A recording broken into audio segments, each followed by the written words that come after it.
Jesus. ராஜா நீர் செய்த நன்மைகள் என் திராணிக்கும் மேலானதே. தயவால் பெற்றே தகப்பனே நன்றி. தயவால் பெற்றே தகப்பனே நன்றி. ராஜா நீர் செய்த நன்மைகள் என் திராணிக்கும் மேலானதே. தயவால் பெற்றே தகப்பனே நன்றி. தயவால் பெற்றே. எல்லா ரெண்டு கைகளை உயர்த்தி சொல்லுவோமா? ராஜா நீர் செய்த நன்மைகள் என் திராணிக்கும் மேலானதே. தயவால் பெற்றே தகப்பனே நன்றி. தயவால் பெற்றே. இது என் தகுதி இல்லை, அப்பா பாராட்டின தயவு. அப்படி சொல்லி எல்லா ரெண்டு கைகளை உயர்த்தி கண்களை மூடி, ஆண்டவரே தயவால் பெற்றே தகப்பனே நன்றி.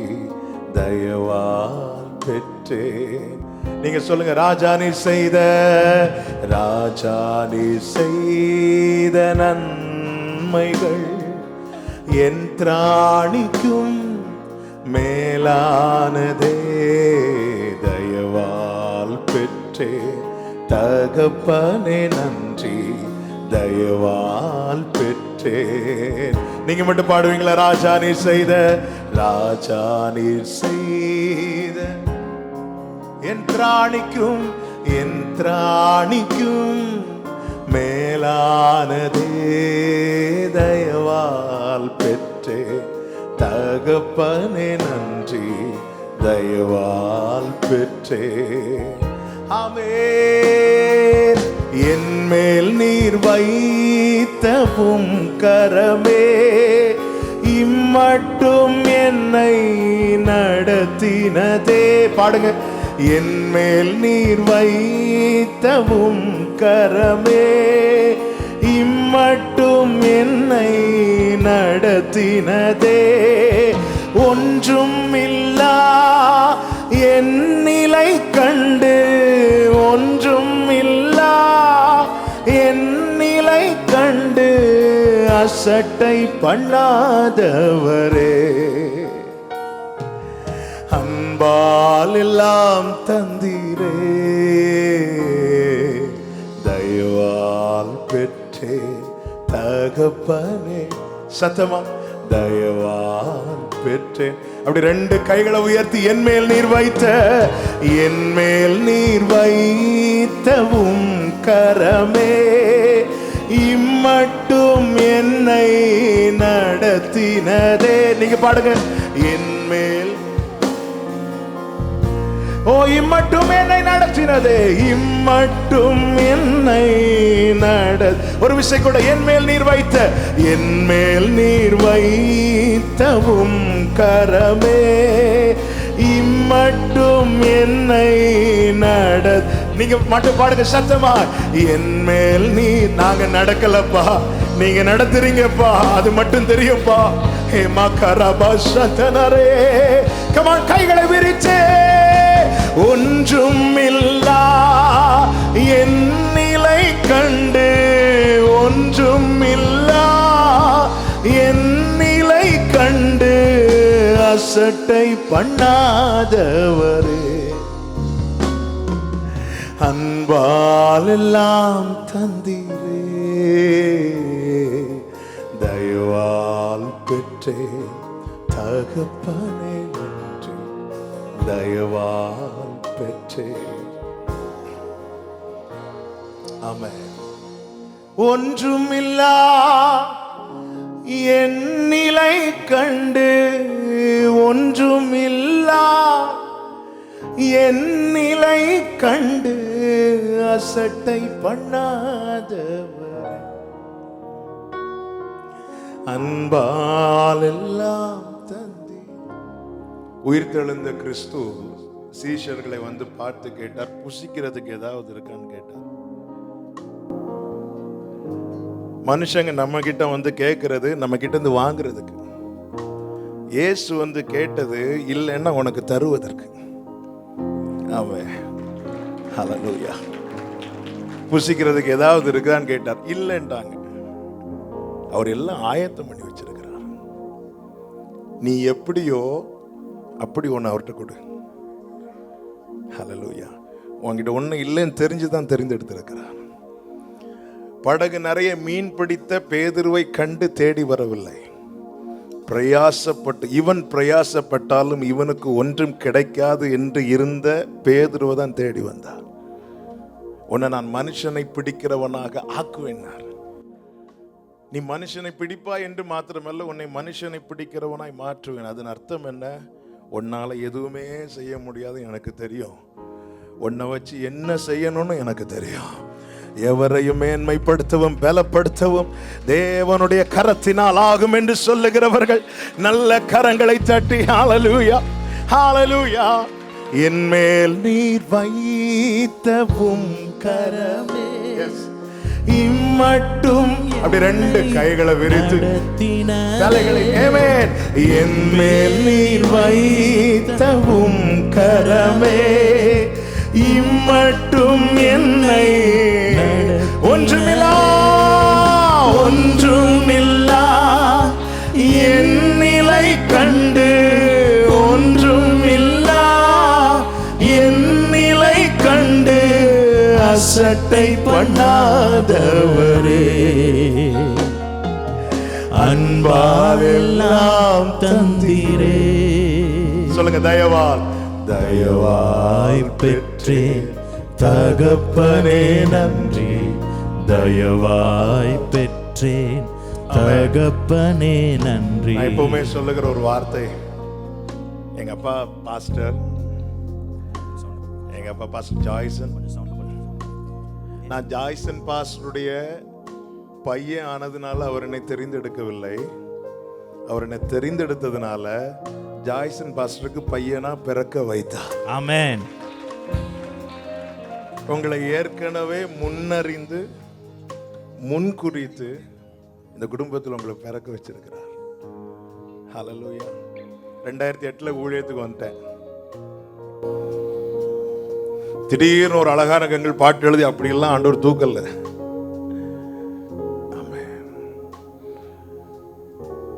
மேடையில் எங்கள் சர்ச்சில், சின்ன சர்ச், அதில் மேடையில் நின்று நான் இப்படி வர்ஷிப் பண்ணுறது மாதிரி எல்லாம் பண்ணுவேன். ஃப்ரெண்ட்லேருந்து கேட்குறதுக்கு யாருமே கிடையாது.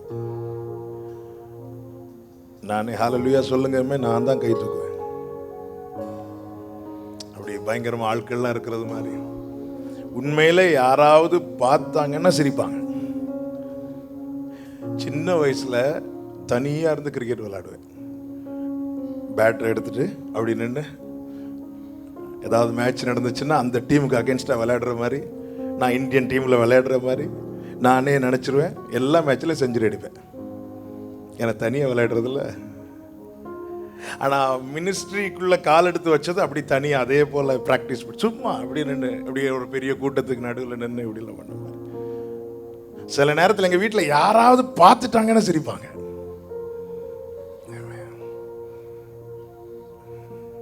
சில நேரத்தில் நம்ம பண்ணுறதை பார்த்து உலகம் சிரிக்கும், ஒருத்தர் மட்டும் ரசிப்பார்.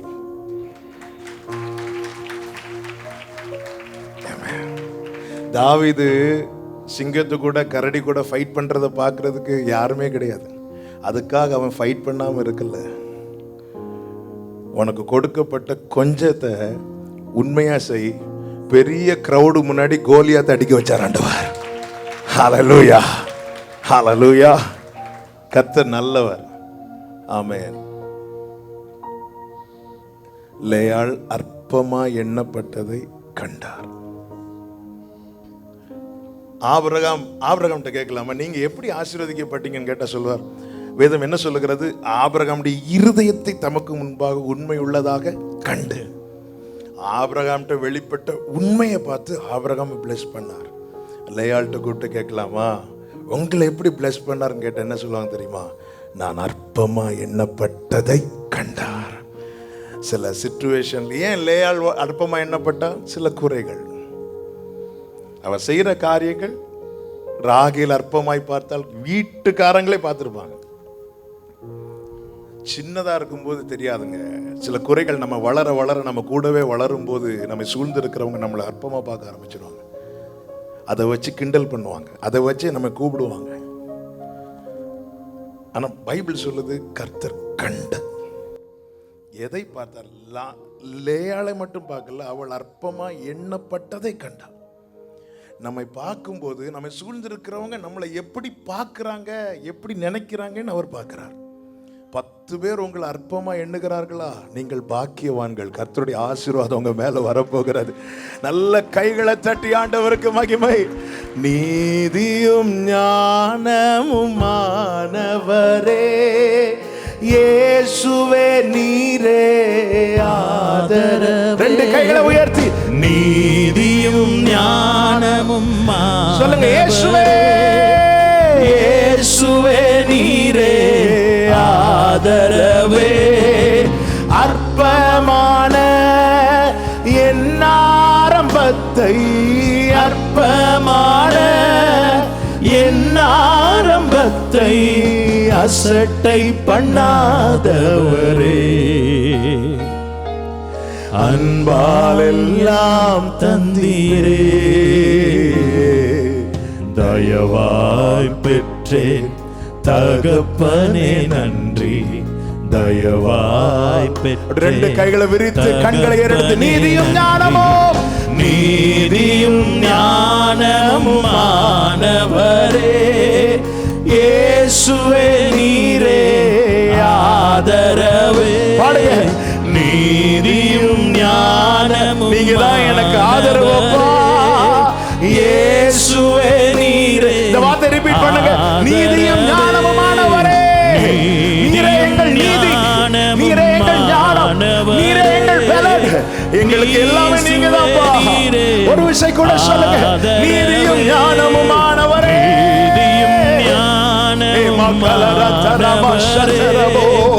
இயேசுவே நீரே ஆதரவே.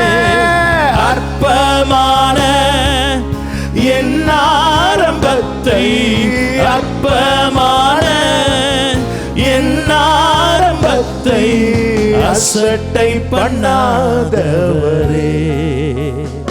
சொல்லுங்க. அன்பால் எல்லாம் தந்தீரே, தயவாய் பெற்றேன் தகப்பனே நன்றி. தயவாய் பெற்றேன். அப்படி 2 கைகளை உயர்த்தி சொல்லுமா. தலைமுறையாய், தலைமுறை தலைமுறையாய் எங்கள் அடைக்கலமானீரையா.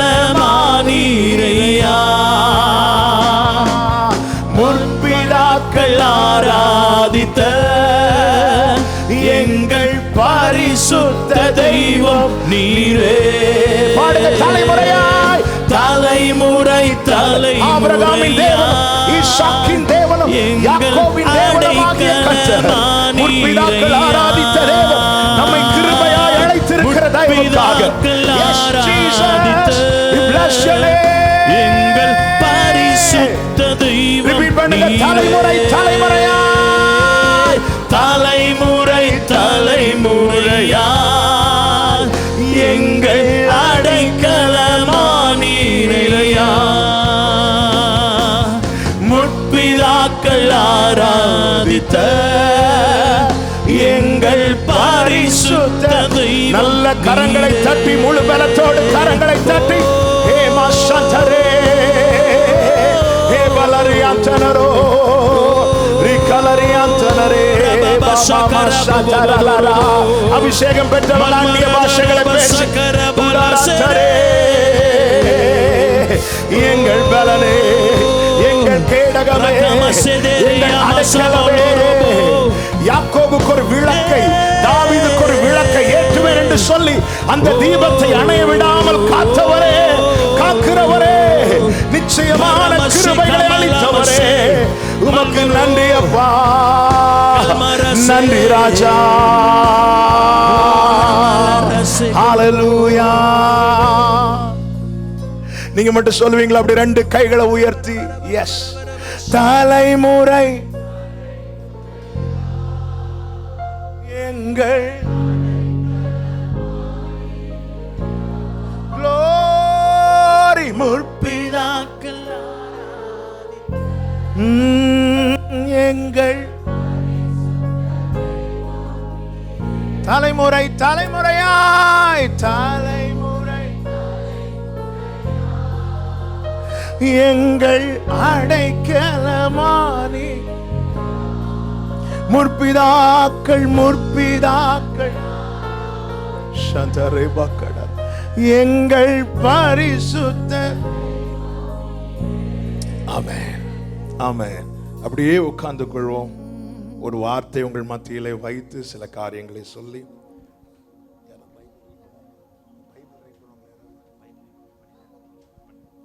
Thank you Jesus. 1 ராஜாக்களின் புஸ்தகம் 2வது அதிகாரத்தை எடுத்துக்கொள்ளுங்கள். Thank you Lord.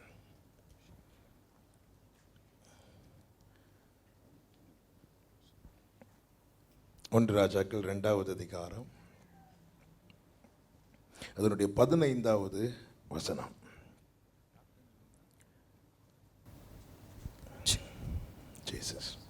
அப்பொழுது அவன், ராஜ்யம் என்னுடையதாய் இருந்தது என்றும் நான் அரசாளுகிறதற்கு இஸ்ரவேலர் எல்லாரும் என்மேல் நோக்கமாய் இருந்தார்கள் என்றும் நீர் அறிவீர்.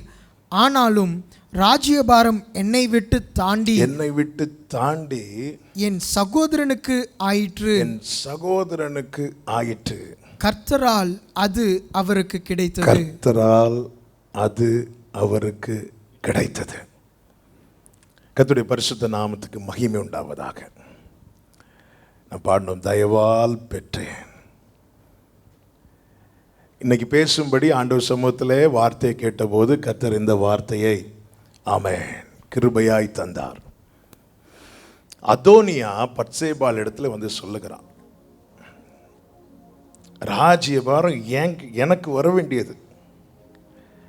நான் அரசாளுகிறதற்கு இஸ்ரவேலர் எல்லாரும் என் மேலதான் நோக்கமா இருந்தார்கள்.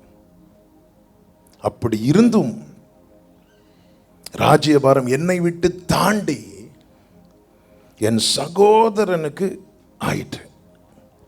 அது எப்படி ஆயிட்டாம்? அது கர்த்தராலே ஆயிற்று. சாலமோனை விட மூத்தவன் அதோனியா, மூத்த சகோதரன். அப்சலோமுக்கு பிறகு பிறந்தவன். சாலமோன் மிகவும் இளையவன். அழகுள்ளவன் அதோனியா, தனக்கென்று ஆட்களை சம்பாதித்தவன் அதோனியா, ஞானம் உள்ளவன் அதோனியா, தைரியம் உள்ளவன் அதோனியா. தாவீது இருக்கும்போதே தனக்கென்று ஒரு கோட்டையை கட்டுவதற்கு அவன் துடித்து கொண்டிருந்தான். தான் ராஜாவாவதற்கு என்னெல்லாம் செய்ய முடியுமோ தைரியமாய் துணிச்சலாய் செய்தவன். எல்லா விதத்திலும் தகுதியுள்ளவன் அதோனியா. எனவே எல்லா கண்களும் அதோனியாவை தான் பார்த்துட்டு இருக்கிறாங்க. இவன் தான் அடுத்த ராஜா, இவன் தான். இப்படி பார்த்துட்டு இருக்கும்போது அந்த ராஜ்யபாரம் அவனை தாண்டி ஆண்டவருடைய நடத்துதல் ஆச்சரியமா இருக்குங்க. ஒவ்வொருவரை ஒவ்வொரு விதமா நடத்துவார். தாவீதை நடத்தினது எப்படி தெரியுமா? தாவீது சொல்றார், உம்மாலே நான் ஒரு மதிலை தாண்டுவேன். தாவீத தடைகளை தாண்ட பண்ணி நடத்தினார். சாலமோனை தாண்ட பண்ணல, சாலமோனுக்கு தேவன் ஆயத்தம் பண்ணின நன்மையை தாண்ட பண்ணி சாலமோன் கிட்ட கொண்டு வந்து தேவன் நடத்தினார். தேவனுடைய நடத்துதல் ஆச்சரியமானவைகள். எனவே ஆண்டவரை அப்படி நடத்துங்க, இப்படி நடத்துங்கன்னு கேட்கவே கூடாது. என்னை எப்படி நடத்த நீங்க பிளான் வச்சிருக்கிறீங்களோ அப்படி நடத்துங்க ஆண்டவரே. தாவீது சொல்றார், உம்மாலே நான் ஒரு மதிலை தாண்டுவேன். தாவீதை எப்படி நடத்துறார்? தாண்டு, சேனைக்குள் பாய்ந்து போ, நீ தாண்டு. தாவீது சந்தித்த பிரச்சனை அதிகம். சாலமோனுக்கு அப்படி இல்லை. யுத்தம் இல்லாத இளைப்பாறுதலை தேவன் கட்டளையிட்டு இருக்கிறார். சாலமோன் சின்ன வயசு, தாவீதை போல பழக்கம் இல்லை, தாவீதை போல பக்குவம் இல்லை. இப்போ அவனை தாண்ட வச்சா அவன் தாண்டிட மாட்டான், தளர்ந்து விழுந்துருவான்னு சொல்லி தேவன் என்ன செய்கிறார்? சாலமோனை தாண்ட பண்ணாம ராஜ்ய பாரத்தை தடையான் என்று அதோனியாவை தாண்ட பண்ணி சாலமோன் கையில கொடுக்கிறார்.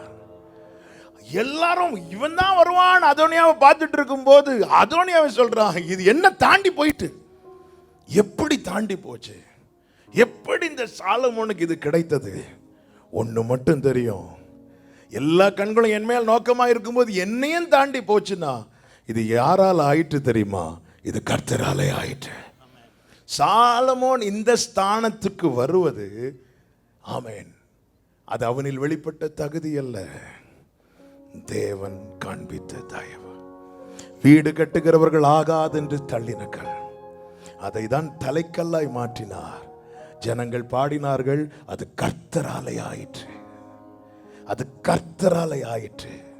இன்னைக்கு நானும் நீங்களும் கர்த்தருடைய ஊழியத்துக்காக வந்திருப்பது ஒரு பாஸ்டருடைய பிள்ளைங்கிறதுனால அல்ல, இது கர்த்தராலே ஆயிற்று. இது என் தகுதியினால் அல்ல, அப்பா கண்ணில் கிடைச்ச தயவுன்னு சொல்றவங்க மாத்திரம் வலது கரத்தை உயர்த்தி ஆமென் சொல்லுங்க பார்க்கலாம். இப்ப அப்படியே வலது கரத்தை உயர்த்தி சொல்லுங்க, நீதியும் ஞானமுமானவரே. சத்தமா சொல்லுங்க, இயேசுவே நீரே ஆதரவே. நான் ஏன் இதை சொல்றேன்னா, கடைசி வரை நம்ம லைஃப்ல ஒண்ணு மறந்துடவே கூடாது. என்ன? என்னுடைய தகுதி ஜீசஸ் கிரைஸ்ட். எஸ், என்னுடைய தகுதி அந்த நீதியாகிய கிறிஸ்துவை தரித்து கொள்ள வைத்து என்னை அவருடைய சமூகத்தில் நிற்க வைத்திருக்கிறார். இல்லைன்னா உள்ள என்றாக முடியாது.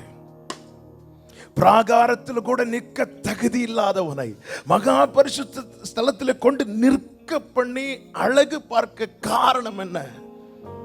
அது நான் இவ்வளவு நேரம் ஜெபம் பண்ணேன், அது அப்படி பண்ண இப்படி பண்ண, அதனால என்ன? கொரிந்தியருக்கு எழுதும் போது பவுலை கொண்டு ஆவியானவர் எழுதுகிறார், அவரே நமக்கு ஞானமும் நீதியும் தயவு. இன்னைக்கு திரும்பி பார்க்கணும். நான் என் வாழ்க்கையை திரும்பி பார்க்கிறேன். நான் ஒரு பாஸ்டர், எங்க வீட்டில் 5 பேர், நான் 2வது பையன். எங்க அண்ணன் படிச்சு முடிக்கும் போது எங்க அண்ணன்ட்ட நான் பர்சனலா போய் சொல்றேன், ஆனால் தயவு செய்து ஊழியத்துக்கு மட்டும் வந்துடாதீங்கன்னு. ஏன்னா எங்க அப்பா அம்மா பட்ட கஷ்டத்தை நான் பார்த்தேன்.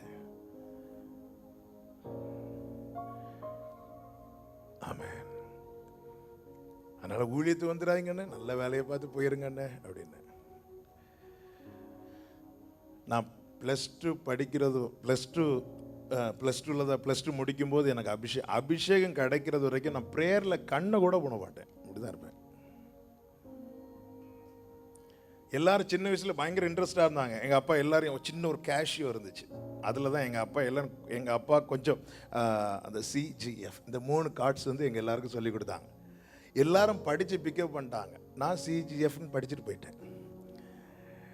ஏன்னா எனக்கு இப்படிலாம் படித்து இந்த ஊழியத்துக்கெல்லாம் வரவே கூடாது இல்லை.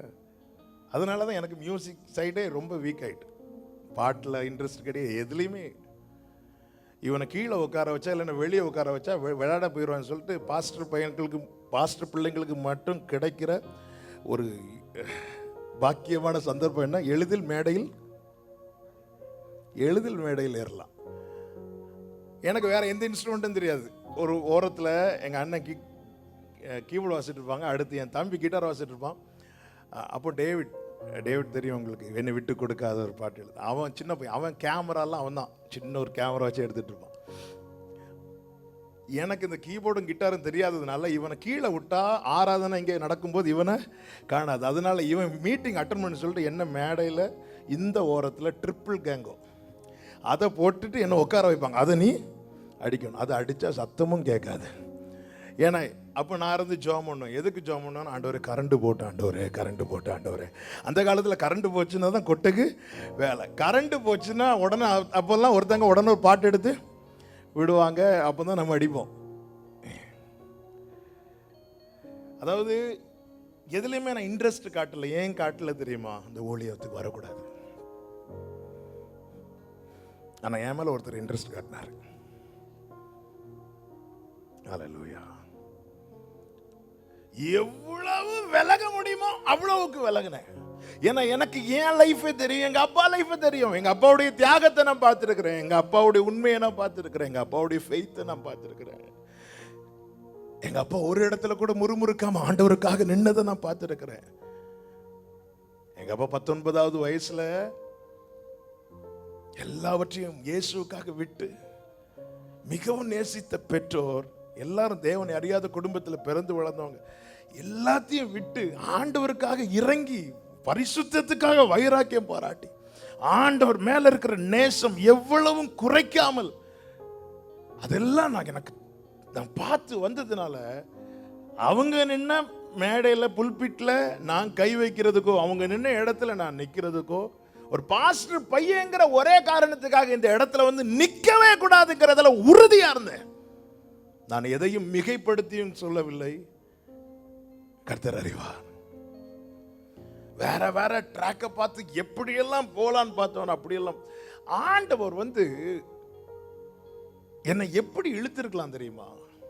அடிச்சு இழுத்திருக்கலாம் இல்ல.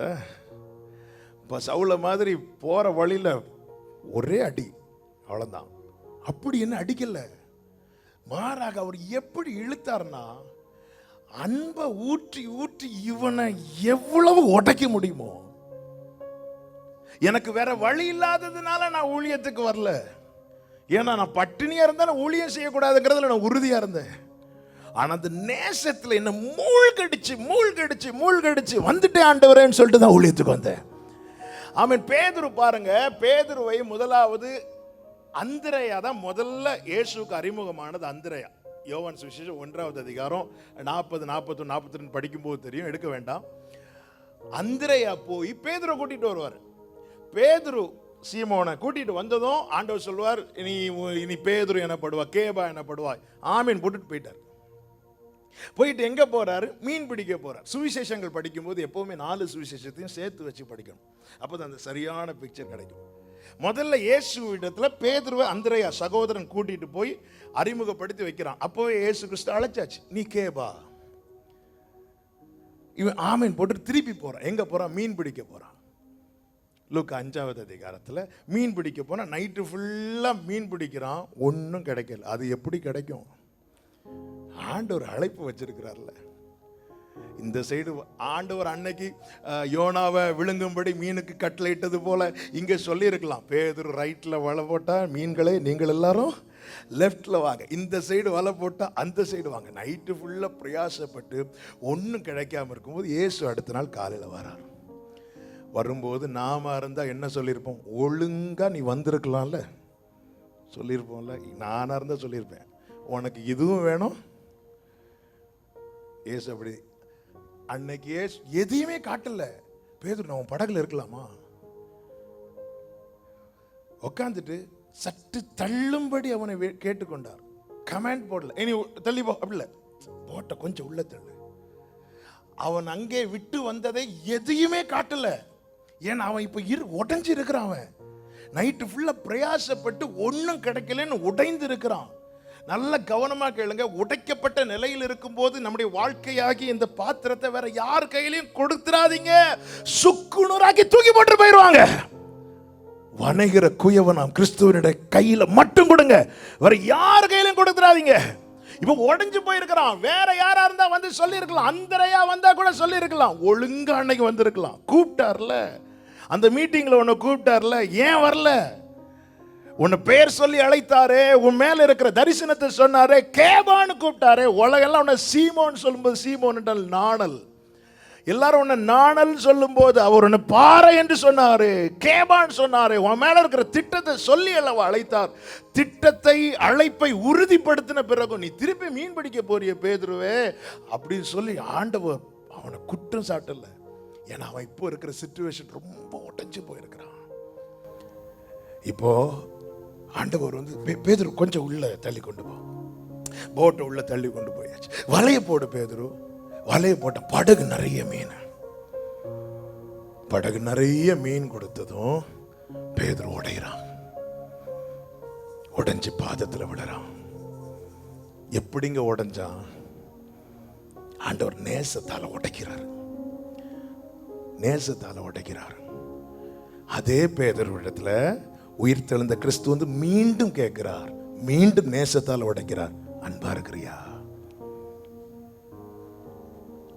ஆமா, இந்த ஒரு ஆன்சர் தான் வேணும் அப்படின்னா நீ ஊழியம் செய். ஏன் ஆண்டவர் இல்லைன்னா செய்ய முடியாதுப்பா, இல்லைன்னா செய்ய முடியாது. நான் வேண்டிக் கொண்டால் 12 லேகியோனுக்கு ஒத்த தூதர்களை என் பிதா எனக்கு அனுப்புவார். ஆனா நான் அப்படி செய்யாம இந்த வேலைக்கு நான் என்னை ஒப்பு கொடுக்க காரணம் என்ன தெரியுமா? நான் உன்னை சிநேகித்தேன். இன்னைக்கு நானும் நீங்களும் இந்த ஸ்தானத்துல வர காரணம் நம்மில் வெளிப்பட்ட தகுதி அல்ல. தகுதியுள்ள அதோனியாக்கள் 1000 பேர் உண்டு. அவர்களை தாண்டி இந்த கனமான சேவை நமக்கு கிடைத்த ஒரே காரணம் தயவு. அப்படி சொல்றவங்க மாத்திரம் வலது கரத்தை உயர்த்தி சொல்லுங்க பார்க்கலாம். தயவால் பெற்றேன் தகப்பனே நன்றி, தயவால் பெற்றேன் தகப்பனே நன்றி. ஓ ராஜா, நீர் செய்த நன்மைகள் என் திராணிக்கும் மேலானதே. தயவால் பெற்றே தகப்பனே தகப்பனே. 18வது சங்கீதத்தில் ஒரு வார்த்தை இருக்கிறது. தாவீது சொல்ற வார்த்தை எனக்கு ரொம்ப பலப்படுத்தின வார்த்தை. என்னுடைய உயர்தலத்தில் என்னை நிறுத்துவார். உயர்தலத்தில் நிறுத்துவார்ல, என்னுடைய உயர்தலத்தில். அதன் அர்த்தம் என்ன? எனக்கென்று தேவன் என்ன குறித்தாரோ அதில் என்ன கொண்டு போய் விடுவார். பாருங்கள், புறஜாதிகளுக்கு அப்போஸ்தலனாய் தெரிந்தெடுக்கப்பட்டவன் யார் சொல்லுங்க. நான் இப்படி கொஸ்டின் கேட்பேன். ஓகே, பவுல். ஓகே, ஆண்டவர் சீஷர்கள்லாம் இருக்கும்போது சொல்லிட்டாரு, பீட்டர் பேதுரு கையில கீயை கொடுத்துட்டார். என்ன கீயை கொடுத்தார்? பரலோகத்தின் திறவுகோல். அப்போ வாசல் யாரு? இயேசு. அப்போ இயேசுவாகிய வாசல்ல முதல்ல ஜனங்களுக்கு யாரு தான் திறந்து கொடுக்கணும்? பேதுரு தான் திறந்து கொடுக்கணும். ஓகே, பெந்தேகோஸ்தே நாள் வந்தபோது முதலாவது வந்த சீஷன் அந்திரேயாவும் உண்டு. இயேசுவுக்கு மிகவும் பிரியமான சீஷன் யோவானும் உண்டு. ஆனாலும் தேவன் பேதுருவை தான் பயன்படுத்தினார். ஏன்? அது கீ அவன் கையில கொடுத்துட்டார். நான் பரலோகத்தின் திறவுகள் நான் கையில தரேன். தகுதி உள்ள 1000 பேர் இருந்தாலும் பேதுருவை கொண்டு செய்ய வேண்டியதை பேதுருவை கொண்டுதான் செய்தார். அந்த இயேசுவாகிய வாசல், இந்த பரலோக வாசலை பேதுரு தான் சுவிசேஷம் என்கிற கீனால ஓபன் பண்ணி கொடுக்கிற 3000 பேர் ரட்சிக்கப்பட்டாங்க. சுவிசேஷம் அதன் பிறகு பரவ ஆரம்பிக்கிறது. அப்போஸ்தலர் 9வது அதிகாரத்தில் தேவன் பவுலை பிடிக்கிறார். எதுக்காக பிடிக்கிறார்? புறஜாதிகளுக்கு அப்போஸ்தலனாக பிடிக்கிறார். உலக தோற்றத்துக்கு முன்னே தேவன் தெரிந்தெடுக்கிறார். பிடிச்சிட்டு தேவன் வச்சிருக்கிறார், வெயிட் பண்ண வைக்கிறார். ஏன் வெயிட் பண்ண வைக்கிறார்? இந்த பவுல் பேதுருவை விட படித்தவன், பவுல் பேதுருவை விட வேகமானவன், பவுல் பேதுருவை விட விவேகம் உள்ளவன், எல்லா விதத்திலும் பேதுருவை விட தகுதி உள்ளவன். அப்படி இருந்தும் பவுலை வெயிட் பண்ண வச்சுட்டு பேதுருவை கொர்நேலியு வீட்டுக்கு போக ஃபோர்ஸ் பண்றார். பேதுரு முடியாதுட்டான். இல்ல ஆண்டவரே, இது தீட்டுள்ள இதெல்லாம் நான் செய்ய மாட்டேன். ஏன்னா புறஜாதிகள் அவங்க கூட சம்பந்தம் கலக்க மாட்டாங்க, எந்த ஒரு காரியத்திலுமே போய் பங்கெடுக்க மாட்டாங்க. பட் பேதுருவை கொண்டு செய்ய வேண்டியதை பேதுருவை கொண்டு தான் செய்வார். 1000 தகுதியுள்ள பவுல்கள் எழும்பினாலும் நீ வெயிட் பண்ணு, பேதுரு நீ தான் போய் ஓபன் பண்ணி கொடுக்கணும். பவுலுக்கு ஊழியம் இருக்கு, இல்லைன்னு, உன்னை விட பெரிய ஊழியங்களை வச்சிருக்கிறேன். ஆனா கீயை நான் உன் கையில தான் கொடுத்திருக்கிறேன். உன்னை விட தகுதி உள்ளவங்க வந்ததை உன் கையில கொடுத்ததை வாங்கி அவங்க கையில கொடுக்க மாட்டேன். பேதுரு படிக்காதவன், எதுவுமே தெரியாதவன். ஆனால் அது தேவ திட்டம். பேதுருவை கொண்டு தான் ஓபன் பண்ண. புறஜாதிகளுக்கு சுவிசேஷத்தை பேதுருவை கொண்டு ஓபன் பண்ண பிறகுதான் பவுலை பயன்படுத்த ஆரம்பிக்கிறார். அழைத்தவரை மட்டும் பாருங்கள், அழைத்தவரை மட்டும் பாருங்கள். யாரை எப்படி பயன்படுத்தணும்னு தேவன் எழுதி வைத்திருக்கிறாரோ அவர்களை அப்படி பயன்படுத்துவார். இது எதின் அடிப்படையில், நம்மில் வெளிப்பட்ட தகுதியின் அடிப்படையில் நிச்சயமா இல்ல, அவரிடத்தில் வெளிப்பட்ட தயவின் அடிப்படையில். கைகளை உயர்த்தி ஆமென் சொல்லுங்க பார்க்கலாம். இப்ப தயவை பெற்றுக்கொண்டான், ராஜ்யபாரம் கிடைக்கப்பட்டது. இனி செய்ய வேண்டிய பிரதானமான ஒரு 5 காரியத்தை நான் சுருக்கமாக வேகமாக சொல்லி நான் ஜெபிக்க விரும்புகிறேன். இப்பொழுது ராஜ்யபாரம் தயவினால் கிடைக்கப்பட்டு விட்டது. இனி சாலமோன் என்ன செய்கிறான் அல்லது என்ன செய்ய வேண்டும்? தயவினால் இந்த ஊழியத்துக்குள்ளே நாம் வந்திருக்கிறோம், தயவால் இந்த ஊழியத்துக்குள்ளே நாம் பிரவேசித்திருக்கிறோம், தயவால் இந்த ஸ்தானத்தில் தேவன் கொண்டு வந்து வைத்திருக்கிறார். இனி நாம் செய்ய வேண்டிய காரியம் என்ன? பவுல் சொல்லுகிறார், நான் அப்போஸ்தலர் என்று அழைக்கப்படுவதற்கு நான் எவ்விதத்திலும் பாத்திரவான் அல்ல. அப்போஸ்தலர் எல்லாரிலும் நான் சிறியவன். அப்படி இருந்தும் எல்லாரை விட நான் அதிகம் பிரயாசப்படுகிறேன். காரணம், எனக்குள் இருக்கிற கிருபை விருதாவா இருக்கவில்லை. அப்ப தயவை தேவன் வைக்கிறது, கிருபையை தேவன் வைக்கிறது ஏதோ ஒன்று செய்யறதுக்காக, சும்மா இருந்து அனுபவித்துட்டு போவதற்கல்ல, ஏதோ ஒன்று செய்யறதுக்காக. ஆமென். பவுலுக்கு கொடுக்கப்பட்ட கிருபை பவுலை கொண்டு செய்ய வைத்தது. பலவீனம் என்கிற முள்ளு குத்தினது, ஆனால் அதை கிருபை செயல்படுவதை இந்த முள்ளால தடுக்க முடியல. நான் நல்ல போராட்டத்தை போராடினேன், பாதியில விழுந்தேன் என்றல்ல, ஓட்டத்தை முடித்தேன் தான் சொல்றார். சுயத்தை சார்ந்திருந்த பவுல் தமஸ்குவை நோக்கி குதிரையில போய் கொண்டிருக்கிறான், பாதியில் விழுந்தான். கிருபையை சார்ந்திருந்த பவுல் ஓட்டத்தை முடித்தான். சவுலாய் நிருபங்களை கேட்டு வாங்கினான், சபைகளை துன்புறுத்த. பவுலாய் நிருபங்களை எழுதினான், சபைகளை கட்டி எழுப்ப. தேவன் ஒரு கிருபையை நம்ம மேல வச்சிருக்கிறார், தேவன் தயவு பாராட்டி இருக்கிறார். அது ஏதோ ஒன்று நம்மை கொண்டு செய்விக்கிறது. தயவை பெற்று பவுல் சொல்லுகிறார், கலாத்தியருக்கு சொன்னார், கிருபை விருதாவாக்குகிறது இல்லை, சும்மா அனுபவிச்சுட்டு போவதற்கல்ல என்னை தேவன் இந்த ஸ்தானத்தில் கொண்டு வந்திருப்பது. நாம் எந்த குடும்பத்தில் பிறக்கணும்னு நாம தீர்மானிக்க முடியாதுங்க. இருக்கிறவன் எவனும் தோன்று முன்னமே பெயரிடப்பட்டிருக்கிறான். நம்முடைய அவயவங்களில் ஒன்றாக உருவாக முன்னமே அது உருவேற்படும் நாட்கள் கூட புஸ்தகத்தில் எழுதப்பட்டிருக்கிறது.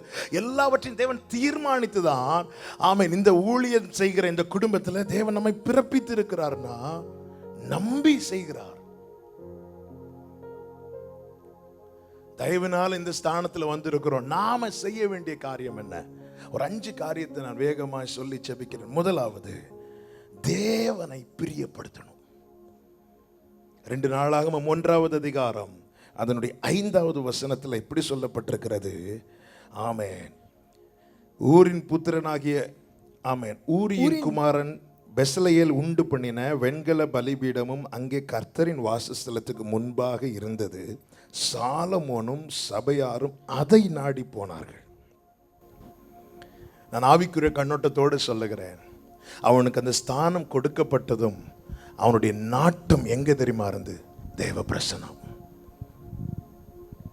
இன்னைக்கு நிறைய பேருடைய பிரச்சனை என்னன்னா, கிடைக்கிறதுக்காக சமூகத்தில் வருவார்கள், ஒன்றை வாங்கிறதுக்காக வருவாங்க, வாங்கினதுக்கு அப்புறம் காணாது.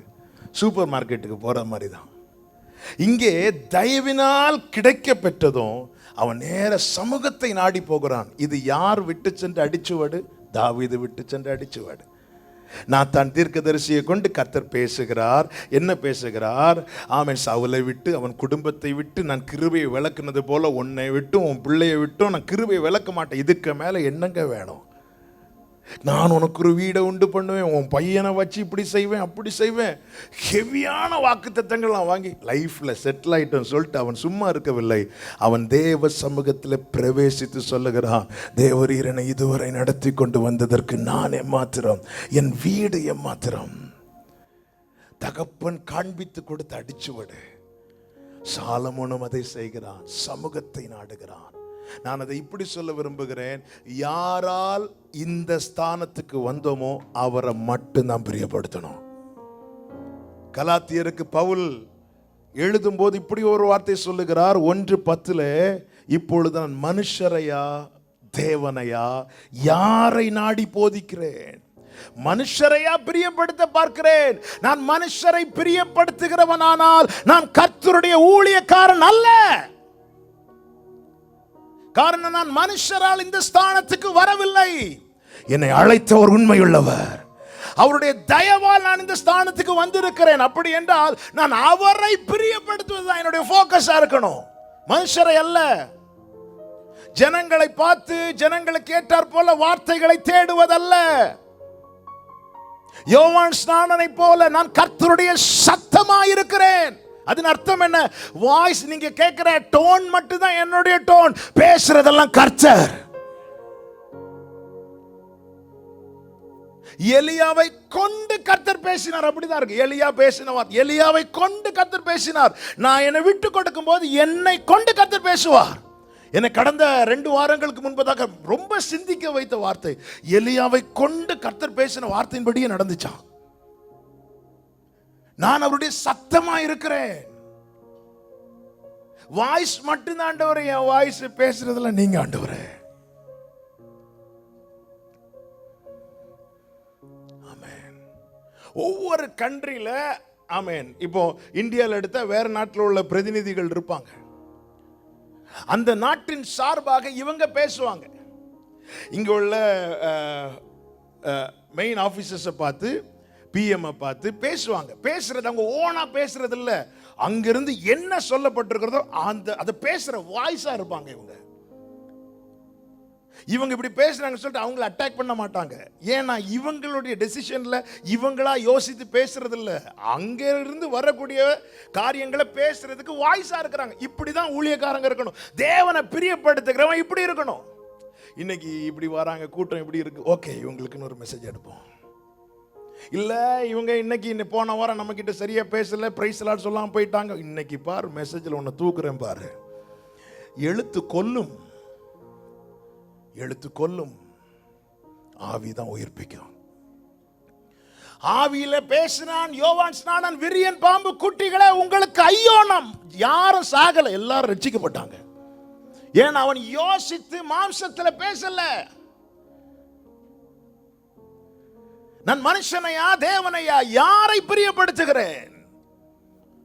என்ன இந்த ஸ்தானத்துல 10 பேர் சேர்ந்து கொண்டு வந்தாங்கன்னு அந்த 10 பேரை நான் பிரியப்படுத்தலாம். என்ன இந்த ஸ்தானத்துல ஹல்லேலூயா. சுலைமித்தியால் சொல்லுகிறாள், என் சகோதரர்கள் என்னை தோட்டத்துக்கு காவல்காரியா வைத்தார்கள். அதன் அர்த்தம் என்ன? காவல் காக்கிறவங்க எங்க இருப்பாங்க? வெளியே இருப்பாங்க. என்னை பிடிச்சி உள்ள இருந்த என்ன வெளியே கொண்டு வைக்கிறாங்க. நீ இங்க நின்று பார்த்துட்டு. ஆனால் என் நேசர் என்னை விருந்து சாலைக்குள்ளே அழைத்து கொண்டு போனார். என் மேல் பறந்தவர் கொடி நேசமே. என்னுடைய தகுதியின்படி என்னை சூழ்ந்திருக்கிறவங்க என்னை வெளியே வச்சாங்க. இந்த கற்சாடி வைக்கப்பட்டது போல சர்ச்சுக்கு வெளியே நிக்கிறது எதுக்கு? காவல் காக்கிறதுக்கு மட்டுமா? ஆமா, எதை காவல் காக்கணும்? ஜனங்க செருப்பை போட்டு போயிருக்கிறாங்க. சிலர் வித்தியாசமெல்லாம் பண்ணாங்க. ஒரு செருப்பு ஆண் பக்கத்துலயும், ஏன்னா செருப்பு போயிடக்கூடாது, செருப்பு காக்கிறதுக்கு என்னை காவல்காரியா வைத்தாங்க. ஆனா அவர் என்னை விருந்து சாலைக்கு உள்ளே. யாரால நாம் இந்த நிலையில் இருக்கிறோமோ, யாரால நாம் இம்மட்டும் காக்கப்படுகிறோமோ, யாரால் நாம் இந்த ஸ்தானத்துக்குள்ளே வந்தோமோ அவரை மட்டும் பிரியப்படுத்தணும். ஆமென் சொல்லுங்க பார்க்கலாம். நாம் யாரை பிரியப்படுத்துகிறோம்? ஆண்டவர் சமூகத்தில் எப்பவுமே ஒரு சின்ன ஊழியமோ பெரிய ஊழியமோ, நான் வரும்போது கேட்டுட்டு இருந்தாங்க, கிராம ஊழியம் செஞ்சவங்கெல்லாம் கை தூக்குங்க அப்படி கேட்டுட்டு இருந்தாங்கல்ல. நல்ல கவனமாக கேளுங்க. ஆமென். ஒரு ஊழியத்தினுடைய சக்சஸ் என்பது பரலோகம் அங்கீகரிக்கிறதுல தான் இருக்கு. ஆமென். என்ன ஒரு சின்ன விஷயமாகட்டும், ஆமென், மனுஷரை பிரியப்படுத்துறதுக்காக செய்யக்கூடாது, கர்த்தருக்காக. ஆண்டவரே உமக்காக என்ன பேசணும் ஆண்டவரே, வார்த்தைக்காக காக்கணும் ஆண்டவரே. ஜனங்கள்கிட்ட ஆண்டவரே வார்த்தையை தாங்க, நான் பேசுறேன் இல்ல, நீங்க தரக்கூடிய வார்த்தையை என்ன கொண்டு நீங்க பேசுங்க ஆண்டவரே, நீங்க பேசுங்க ஆண்டவரே. அப்படி பேசும்போது வாக்கில் வல்லவனான மோசே பேசின போது அந்த வார்த்தை எடுபடவில்லை. ஆனா திக்கி திக்கி மோசே பேசின போது பார்வோன் உட்பட நடுங்கினார்கள். ஏன்? கர்த்தர் சொன்னார், நான் உன் வாயோடு இருந்து பேசுவேன். தேவனை பிரியப்படுத்த தன்னை முழுவதுமாய் விட்டு கொடுக்கிறவனை கர்த்தர் கருத்தில் எடுத்து பயன்படுத்துவார். ஆமென். நான் யாரை பிரியப்படுத்த போதிக்கிறேன், நான் யாரை பிரியப்படுத்த பேசுகிறேன். நான் இந்த ஸ்தானத்தில் இன்னாரால் வந்தேன் என்றால் அவர்களை பிரியப்படுத்தணும், நன்றி உள்ளவங்களா இருக்கணும். ஆனா எத்தனை பேருக்கு சொல்ல முடியும், நான் மனிதர்களால் இந்த மனிதர்களால் நான் வந்தால் இருக்க முடியாதுங்க. ஊழியம் என்பது, ஒருவன் எனக்கு ஊழியம் செய்தால் அவனை பிதா கனப்படுவார். எவ்வளவு நெருக்கத்தை சந்தித்தவர்கள் அநேகம் உண்டு. என்னுடைய லைஃபை வச்சு நான் சொல்லணும்னா, இந்த பூமியிலேயே முதல்ல சோர்ந்து போறவங்க யாருன்னு கேட்டா ஊழியக்காரங்க. ஆமென் சொல்றவங்க மட்டும். ஹல்லேலூயா. நான் என்ன சொல்றேன், உங்களை சொல்லல. நம்ம பிரசங்கம் பண்ணோம், அப்படி இருக்கணும், சோர்ந்து போகாதே. சோர்ந்து போகிறவனுக்கு அவர் என்ன கொடுக்கிறார்? அப்படி கொடுத்துரு. அப்படியே நேரம் வரும்போது யாராவது ஏதாவது சொல்லுவாங்க, அவ்வளவுதான்.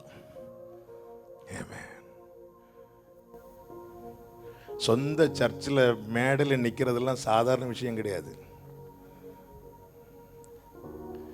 என் ஆண்டவர் அடிச்சு உருவாக்கினார்.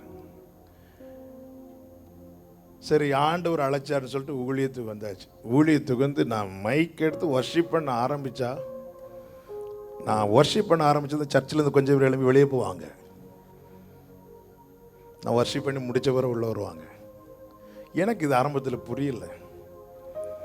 2-3 வாரம் போனதுக்கப்புறம் ஒரு பிரதர், ஒரு அண்ணன் வந்து சொன்னாங்க, தம்பி இப்படி ஒரு சம்பவம் நடக்குது, நீ வர்ஷிப் பண்ணுறதை அவங்க அக்செப்ட் பண்ணல அப்படின்னு.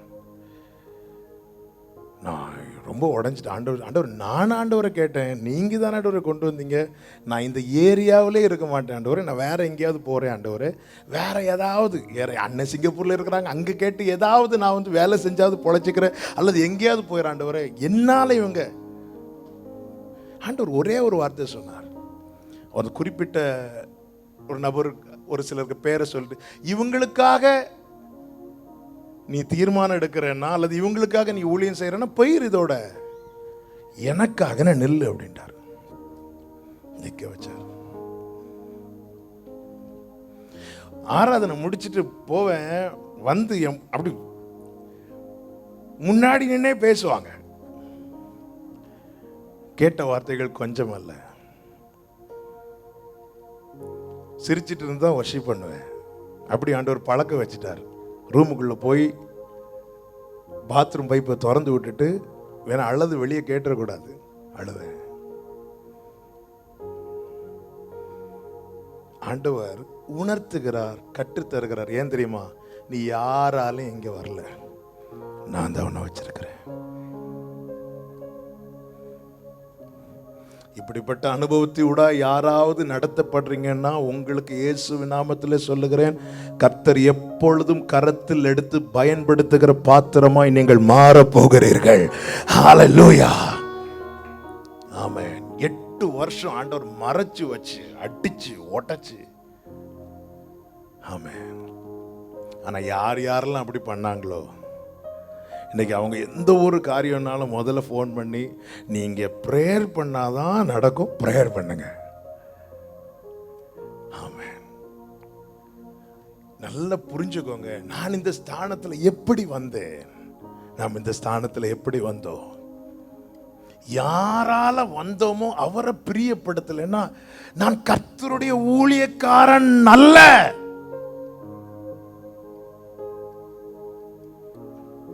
ஆமென் சொல்லுங்க. 2வது காரியம், முதல்ல தேவனை பிரியப்படுத்தணும். 2வது ரொம்ப முக்கியமான விஷயம், தயவுனால இந்த ஸ்தானத்தில் வந்துட்டு சும்மா இருக்கக்கூடாது, அசதியா இருக்கக்கூடாது. ஏன் அசதியா இருக்கக்கூடாது? அதே 1 ராஜாக்கள் 2வது அதிகாரத்தில் நீங்க பார்த்தீங்கன்னா தெரியும். இந்த அதோனியா வந்து பத்சேபாள்கிட்ட தந்திரமா பேசுவான். பேசி என்ன சொல்லுவான் அப்படின்னா, இந்த அபிஷாகை வந்து எனக்கு விவாகம் பண்ணி கொடுங்க அப்படின்னு. தாவீது கடைசி நாட்களிலே அபிஷாகை தாவீதுக்கு விவாகம் பண்ணி வைப்பார்கள். ஆனால் தாவீது அவளை அறியவில்லை, நான் சரித்திரத்துக்குள் போகவில்லை. இவனுக்கு என்ன அப்படின்னா, இப்போ ராஜ்யபாரம் சாலமோனுக்கு போயிட்டு இனி ஃபைட் பண்ணி எடுக்க முடியாது. இனி அதோனியாக்கு பிளான் என்னன்னா, அவன் தந்திரமாய் உள்ளே நுழைய பார்க்கிறான். எதற்கு? ராஜ்ய பாரத்தை தன்வசப்படுத்தி கொள்ள. ஆமென். கர்த்தர் தருகிற 2வது வார்த்தை என்ன தெரியுமா? தயவினால் இந்த ஸ்தானத்தில் வந்துட்ட, கிருபையினால கிடைத்ததுன்னு சொல்லி அசதியா இராதே, தந்திரமாய் உள்ளே நுழைந்து தேவன் கொடுத்ததை தன்வசப்படுத்துகிற அதோனியாக்கள் உண்டு. உனக்கென்று தேவன் கொடுத்த கிருபை, உனக்கென்று தேவன் கொடுத்த ஊழியம், தந்திரமாய் உள்ளே நுழைந்து இப்போ பட்சேபால்ட்ட சொல்லலாம், அது அவங்கள மட்டும் எனக்கு விவாகம் பண்ணி கொடுங்கன்னு சொல்லும்போது, பரவாயில்லையே வேற ஒன்றும் கேட்கலையேன்னு சொல்லிட்டு நேர சாலமோன்ட்டு போய் சொல்லும்போது, சாலமோன் என்ன சொல்லுகிறார் பாருங்கள். அதனுடைய 22வது வசனத்தில் ராஜாவாகிய சாலமோன் தன் தாயாருக்கு பிரதியுத்தரமாக, நீர் சூனேம் ஊராளாகிய அபிஷாகை அதோனியாவுக்கு கேட்பானேன், அப்படியானால் ராஜ்யபாரத்தையும் அவனுக்கு. அதன் அர்த்தம் என்ன? அவனுடைய பிளான் இவன் புரிஞ்சுட்டான். இதுக்கு தான் எப்படி இவனால புரிந்து கொள்ள முடிகிறது என்றால், இவன் தன்னுடைய அந்தரங்க ஜெபத்துல தேவனிடத்துல ஒன்ன கேட்டான். என்ன கேட்டான் தெரியுமா? ஞானத்தை தாங்க ஆண்டவரே, ஞானத்தை தாங்க ஆண்டவரே. அதோனியாக்களை அடையாளம் காண வேண்டும். ஆண்டவராக இயேசு கிறிஸ்துவை எல்லாரும் விசுவாசித்தாலும் அவர் எல்லாரையும் நம்பி இணங்கவில்லை. ஏன்? மனுஷனுக்கு உள்ளத்தில் இருப்பதை அவர் அறிந்திருக்கிறார். அதனுடைய வேலை என்ன? தந்திரம் நல்ல பிரைஸ் பண்ணி, கர்த்தராலே உங்களுக்கு கர்த்தராலே ஆயிட்டு நல்ல பிரைஸ் பண்ணி உள்ள நுழைஞ்சு ராஜ்யபாரத்தை தன்வசப்படுத்தணும். இதுதான் அதோனியாவுடைய பிளான். தந்திரமாய் உள்ளே நுழைந்து.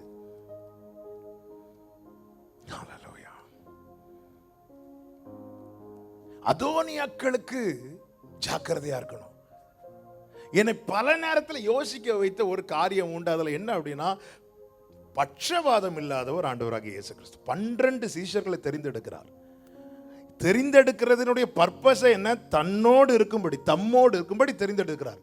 அப்படி இருந்தும் 2 இடத்துல 3 பேரை மட்டும்தான் கூட்டிட்டு போவார். ஒரு இடம் அந்த எவீருவினுடைய மகள், அவ வீட்டுக்குள்ள இந்த 3 பேரை மட்டும் தான் கூட்டிட்டு போறார். இன்னொரு இடம் மலை மேல 3 பேரை மட்டும் தான். ஏன் ஆண்டவரே எல்லாரையும் ஒரே மாதிரி நேசிக்கிறேன்னு சொல்லிட்டு இங்க 3 பேரை மட்டும் கூட்டிட்டு போக ரீசன் என்ன? கேள்வியோடு ஆண்டவர் சமூகத்தில் இருந்தபோது ஒரு வார்த்தையை அதில் பார்க்க முடியும். இந்த 2 சம்பவத்திலையும் ஒரு வார்த்தையை பார்க்க முடியும். என்ன வார்த்தைன்னா, இந்த சம்பவங்கள் நடந்த பிறகு இயேசு சொல்லுவார், இதை நீங்க யாருக்கிட்டையும், அவருக்கு தெரியும் யார் சொல்லுவாங்க யார் சொல்ல மாட்டாங்க. ஏன்? அந்த கூட்டத்தில் யூதாசும் இருக்கிறான். அவன் இன்னைக்கு இந்த ஃபெலோஷிப்ல இருக்கிறான், நாளைக்கு 2 நாள் கழிச்சு இன்னொரு கூட்டத்தில் போய் சேர போறான். அப்ப எல்லாவற்றையும் சொல்லுவான். தேவ திட்டம் நிறைவேறுவதற்கு சில காரியங்கள் மறைக்கப்பட்டிருப்பது அவசியம். தேவ திட்டம் நிறைவேறுவதற்கு சில காரியங்கள் மறைத்து வைக்க வேண்டியது அவசியம். அதற்காக இயேசு நேசிக்கவில்லை என்று அர்த்தம் கிடையாது. அப்படி என்றால் எல்லார் கால்களையும் அவர் கழுவி இருக்க மாட்டார். தேவ தயவுல தேவன் இந்த ஸ்தானத்தில் கொண்டு வந்து வைத்திருக்கிறார். இனி அசதியா இருக்கக்கூடாது. எப்பொழுது நம்ம தூங்குவோன்னு சத்துரு பார்த்து கொண்டிருக்கிறான். எதற்கு தெரியுமா? களைகளை உள்ளே விதைக்க விட்டு வளர விடுவதற்காக. எங்க சர்ச்சில் ஒரு அங்கிள் உண்டு. அந்த அங்கிள் வீட்டில் ஒரு நாய் உண்டு. ஈவினிங் ஆனால் அந்த நாயை திறந்து விட்டுருவாங்க. ஒரே ஒரு நாள் மட்டும் திறந்து விட மறந்துட்டாங்க. இவங்க சீக்கிரம் தூங்கிட்டாங்க. அடுத்த நாள் காலையில் எழும்பி வந்து பார்த்தா கார் டோர் திறந்து இருக்கு. உள்ளே இருக்கிற ஸ்டீரியோ செட்டை தூக்கிட்டு போயிட்டாங்க. ஒரே ஒரு நாள் மட்டும் திறந்து விடல. அந்த ஒரு இரவுக்காக அவன் காத்துட்டு இருந்திருக்கிறான். எவ்வளவு நாள் காத்துட்டு இருந்திருக்கான். இதுதான் சத்துருவனுடைய தந்திரம், அதோனியாக்களுடைய தந்திரம். பிசாசினுடைய வல்லமையை நாம் அறியாதவைகள் அல்லவே என்று பைபிள் இல்ல. அவனுடைய தந்திரங்களை, தந்திரன் என்ன? அவன் பெரிய வல்லமை படைத்தவனை போல காண்பிப்பான். ஆனால் அவன் ஒரு தூதன், விழுந்து போனவன். அவன் தன்னை ஆண்டவர், அவர் பெரிய வல்லமை, அடுத்த வல்லமை தான், அப்படி காண்பிப்பான். தந்திரம், அவன் தந்திரம் உள்ளவன், அப்படிதான் காண்பிப்பான். அதை அறியாதவைகள் அல்லவே. ஆட்டுத்தோலை போர்த்தி கொண்டு விசுவாசி போல உள்ள வருவான். அதோனியாக்களை அடையாளம் காண தேவ ஞானம் தேவை, தேவ கிருபை தேவை இந்த ஸ்தானத்தில் இருக்க. அதே போல அதோனியாக்களுக்கு ஜாக்கிரதையா இருக்க தேவ ஞானம் தேவை. வேதம் என்ன சொல்லுகிறது? உங்களில் ஞானத்தில் குறைவுள்ளவன் யாவருக்கும் சம்பூரணமாய் கொடுக்கிறவரிடத்துல கேட்கணும். ஆண்டவர் எனக்கு முடியல, ஆண்டவர் எனக்கு தெரியல, ஆண்டவரே நீங்க தான்ப்பா. அதான் பாடணுமே, நீதியும் ஞானமுமானவரே இயேசுவே நீரே ஆதரவு. நல்ல கவனமா கேளுங்க. கிருபையினால தான் சாலமோனுக்கு கிடைச்சதுன்னு தெரியும். இனி அதை தன் வசப்படுத்த அதோனியா தந்திரமாய் உள்ளே நுழைய பார்க்கிறான். ஆனா தேவ ஞானம் சாலமோனை சிறப்பாய் செயல்பட வைத்தது. நம்முடைய வாழ்க்கையில யார் வராங்க, யார் என்ட்ராகிறாங்க, நம்ம கிட்ட பேசுறவங்க என்ன பேசுறாங்க? வேதம் சொல்லுகிறது, முத்துக்களை பன்றிகள் முன் போடாதீங்க, போட்டா அவைகள் பீறி போட்டு விடும். தேவன் உங்களுக்குன்னு சில திட்டங்களை தந்திருப்பாங்க, ஒரு தொலைநோக்கு தரிசனத்தை தந்திருப்பாங்க. அது யார்கிட்ட ஷேர் பண்ணணுங்கிறது ரொம்ப தெளிவா இருக்கணும். அலங்கத்தை கெட்டதுக்காக நெகேமியா அநேகரை கூட்டினான், ஆனா எல்லா பிளானையும் எல்லார்கிட்டையும் ஷேர் பண்ணல, சொல்லவில்லை. யார்கிட்ட என்ன சொல்லணுமோ அதை சொல்லணும், யார்கிட்ட என்ன பேசணுமோ அதை பேசணும். இல்லைன்னா அதோனியாக்கள் உள்ளே நுழைந்து ராஜ்ய பாரத்தை தன்வசப்படுத்திக் கொள்வார்கள். அசதியாயிராதே. மூன்றாவது காரியம், 1 ராஜாக்கள் 6வது அதிகாரம் அதனுடைய 1வது வசனத்தை வாசியுங்கள். 1 ராஜாக்கள் 6வது அதிகாரம் அதனுடைய 1வது வசனம். இஸ்ரவேல் புத்திரர் எகிப்து தேசத்திலிருந்து புறப்பட்ட 480ஆம் வருஷத்திலும் சாலமோன் இஸ்ரவேலின் மேல் ராஜாவான 4ஆம் வருஷம் சீப் மாதமாகிய 2ஆம் மாதத்திலும் அவன் கர்த்தரின் ஆலயத்தை கட்டத் தொடங்கினான். திட்டத்தை செயல்படுத்த. இந்த திட்டம் என்பது சாலமோனுக்கு கொடுக்கப்பட்ட திட்டம் அல்ல. இந்த திட்டம் தாவீதுக்கு கொடுக்கப்பட்ட, தன் தகப்பனுக்கு கொடுக்கப்பட்ட திட்டம். நல்ல கவனமா கேளுங்க. அவன் தேவ திட்டம் என்பது திடீரென்று தோன்றுவதல்ல. அது நம்முடைய முற்பிதாக்களுக்கு கொடுக்கப்பட்டது, நம்முடைய தகப்பனுக்கு கொடுக்கப்பட்டது. இன்னைக்கு அது ஒரு பாஸ்டர் குடும்பத்தில் உங்களை பிறக்க வச்சிருக்கிறாருன்னா இயேசுவின் நாமத்தில் என்னால் உறுதியா சொல்ல முடியும், உங்க அப்பாவுக்கு கொடுக்கப்பட்ட திட்டம் உண்டு. அது எல்லாவற்றையும் அவர் உங்கள் தகப்பனை கொண்டு செய்யவில்லை. தாவீது ஆசைப்பட்டான், கர்த்தருக்கு ஒரு ஆலயத்தை கட்டணும். ஆமென், அவர் நான் மட்டும் நல்ல வீட்டில் இருக்கிறேன், நான் மட்டும் நல்லா இருக்கிறேன், ஆண்டவருடைய பெட்டி மட்டும் இப்படி இருக்குதே அப்படி சொல்லிட்டு அவன் ஆசைப்பட்டான். கர்த்தருக்கு ஆலயம் கட்டாம நான் தூங்கவே மாட்டேன்ட்டான். பட் முடியல. ஆண்டவர் அவ்வளவுதான் அனுமதிச்சார். எவ்வளவுதான் அனுமதிச்சார்? கொஞ்சம் ஆலயம் கட்டுறதுக்காக சில காரியங்களை சேர்த்து வைக்க தாவீதுக்கு கிருபையை கொடுத்தார், பலத்தை கொடுத்தார், அனுமதித்தார். தாவீதே சொல்கிறார், உம்முடைய கையிலிருந்து வாங்கி. அப்ப கொடுத்த திட்டம் பெரியது. திட்டம் முழுவதையும் தாவீதை கொண்டு செயல்படுத்தவில்லை. பெரிய திட்டத்துல தாவீதுக்கு ஒரு போர்ஷன், தாவீதுக்கு இவ்வளவு தாவீது செய்யணும், அடுத்து யார் செய்யணும்? சாலமோன் செய்யணும். ஆமென். நம்முடைய முற்பிதாக்களுக்கு தேவன், நம்முடைய தகப்பனுக்கு தேவன் ஒரு தரிசனத்தை கொடுத்திருக்கிறார். அந்த தரிசனத்துடைய தொடர்ச்சியை செயல்படுத்த தான் கர்த்தர் உங்களை இந்த ஸ்தானத்தில் கொண்டு வந்திருக்கிறார். ஆமென். எங்க அப்பா இருக்கும்போது, நான் கர்த்தருக்கு மகிமைக்காக சொல்லுகிறேன், எங்க அப்பா ரொம்ப ஆசைப்பட்டாங்க, ஒரு சர்ச் கட்டணும், அந்த சர்ச்சில் இப்படி இப்படி இருக்கணும், இது இருக்கணும், அது இருக்கணும். எங்க அப்பா சொல்லும்போது நான் சிரிச்சிட்டு இருந்தேன். ஏன்னா எங்க தெருவுக்குள்ள ஒரு பெரிய டெம்போ கூட வந்துடாது. இவங்க சொல்றதெல்லாம் நடக்கணும்னா அதுக்கு இவ்வளோ தேவை ஒரு பக்கம், ரெண்டாவது பெரிய வண்டியெல்லாம் உள்ள வரணும், அந்த திங்ஸ் எல்லாம் கொண்டு வருவதுக்கு. இதெல்லாம் சாத்தியமே படாதுன்னு சொல்லி ஒரு விஷயம் நான், ஏன்பா நீங்க சும்மா மைக்கு கிடைச்சுன்னு சொல்லிட்டு அதை இதையும் பேசிட்டு இருக்கீங்கன்னு சொல்லிட்டு நான் சத்தம் போட்டிருக்கிறேன். அது இது சொல்லாதீங்கப்பா, மக்கள் சிரிப்பாங்கப்பா. எப்பவுமே இருக்கும்போது மதிப்பு தெரியாதுங்க. என் தகப்பனார் சிரித்து சொன்ன வார்த்தை கூட தீர்க்க தரிசனம் என்பதை கர்த்தர் உறுதிப்படுத்தினார். ஒரு ஊழியக்காரர் வாயிலிருந்து புறப்படுகிற வார்த்தை அது உண்மை உள்ளவைகள். எல்லாத்தையும் சொல்லிட்டாங்க. கடைசியில் அப்ரூவலுக்கு அந்த இடத்த பார்க்குறதுக்கு ஆஃபீஸ்லேருந்து வர்ற அன்னைக்கு எங்கள் அப்பா ரொம்ப சிக்காகி படுத்துட்டாங்க. நான் நிற்கிறேன், நான் சொன்னேன், அப்பா சிக்காயிட்டாங்க, சரி அதை சொன்னால் இவங்க போயிடுவாங்கன்னு சொல்லிட்டு நிற்கிறேன். நின்று கடைசியில் ஒரு இதை காட்டி சொல்கிறேன், இதை சைன் போடுங்க அப்படின்னு. சைன் போட்டு முடிச்சு அவர் போனதும் எங்கள் அப்பா எழுப்பிட்டாங்க. எனவே நான் சொன்னேன், அப்பா இப்படி வந்துட்டு போனாங்கப்பா, நான் சைன் போட்டேன். ஓகேப்பா. ஆகஸ்ட் ப்ரேயர் முடியுது. 2016 ஆகஸ்ட் எங்கள் சர்ச்சில் every August month fasting prayer. August prayer முடிஞ்சதும் அப்பா சொன்னாங்க, செப்டம்பர் ஃபர்ஸ்ட் வீக்கில் நம்ம சர்ச் ஒர்க்கு ஆரம்பிக்கலாம். நான் சொன்னேன், அப்பா இந்த வருஷம் முடிய போகுது, ஜான்வரியில் ஆரம்பித்தா ஒரு வருஷத்துக்குள்ளே, இவன் பாதியில் ஆரம்பித்து சர்ச்சை ஒரு சைடு இடித்தா நியூ இயர் சர்வீஸ் எங்கே நடத்தும், வேறு இடம் கிடையாது, எல்லாம் எங்கே நடத்தும், என்ன பண்ணும், அதனால் இந்த வருஷம் அப்படி விட்டுட்டு ஜான்வரியிலேருந்து ஸ்டார்ட் பண்ணலாம் அப்படி சொன்னது எங்கள் அப்பா என்னை பார்த்து சிரித்தாங்க. சரி அப்படின்னாங்க. நவம்பர் மாதம் 21 எங்கள் அப்பா இறந்துட்டாங்க.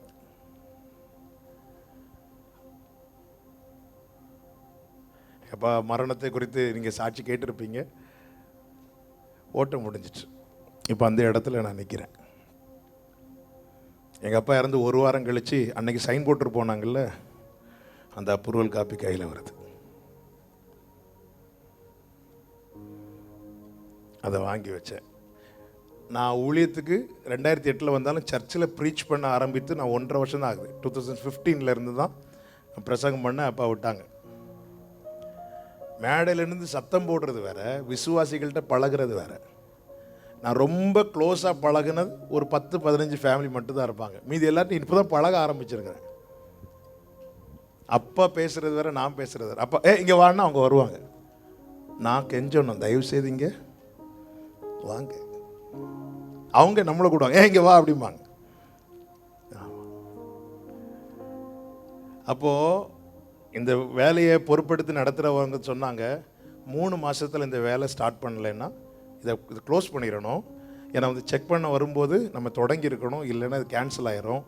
3 months ஸ்டார்ட் பண்ணணும், டிசைட் பண்ணிக்கோங்க அப்படின்னு. 1 week தூக்கம் இல்லை, யோசித்து ஒரு மாதிரி ஆயிட்டுன்னா ஏதோ செஞ்சிட்ருப்போம். ரொம்ப ரொம்ப ப்ரெஷர்லாம் ஜாஸ்தி ஆயிட்டு அதே யோசிச்சுட்டு இருப்போம். யோசிச்சுட்டு அப்படி நம்ம ஒரு பில்லரை கட்டிட்டு முடியலன்னா வேண்டாம் விட்டுருவோம். இப்படியே விட்டுறலாம், ஸ்கிப் பண்ணிடலான்னு முடிவு எடுத்துகிட்டு இருக்கும்போது தான் 2017 ஜான்வரியில் சேலமில் சர்ச் ஆஃப் காட் ஆனுவல் கன்வென்ஷனுக்கு என்னை ஒர்ஷிப் பண்ண கூப்பிட்டுருக்குறாங்க. ஃபஸ்ட் டே ஒர்ஷிப்பில் போய் நிற்கிறேன். ஒர்ஷிப் பண்ணும்போது நம்ம மக்கள்கிட்ட அடித்து விடுவோம்ல, கர்த்தர் சர்வ வல்லவர்.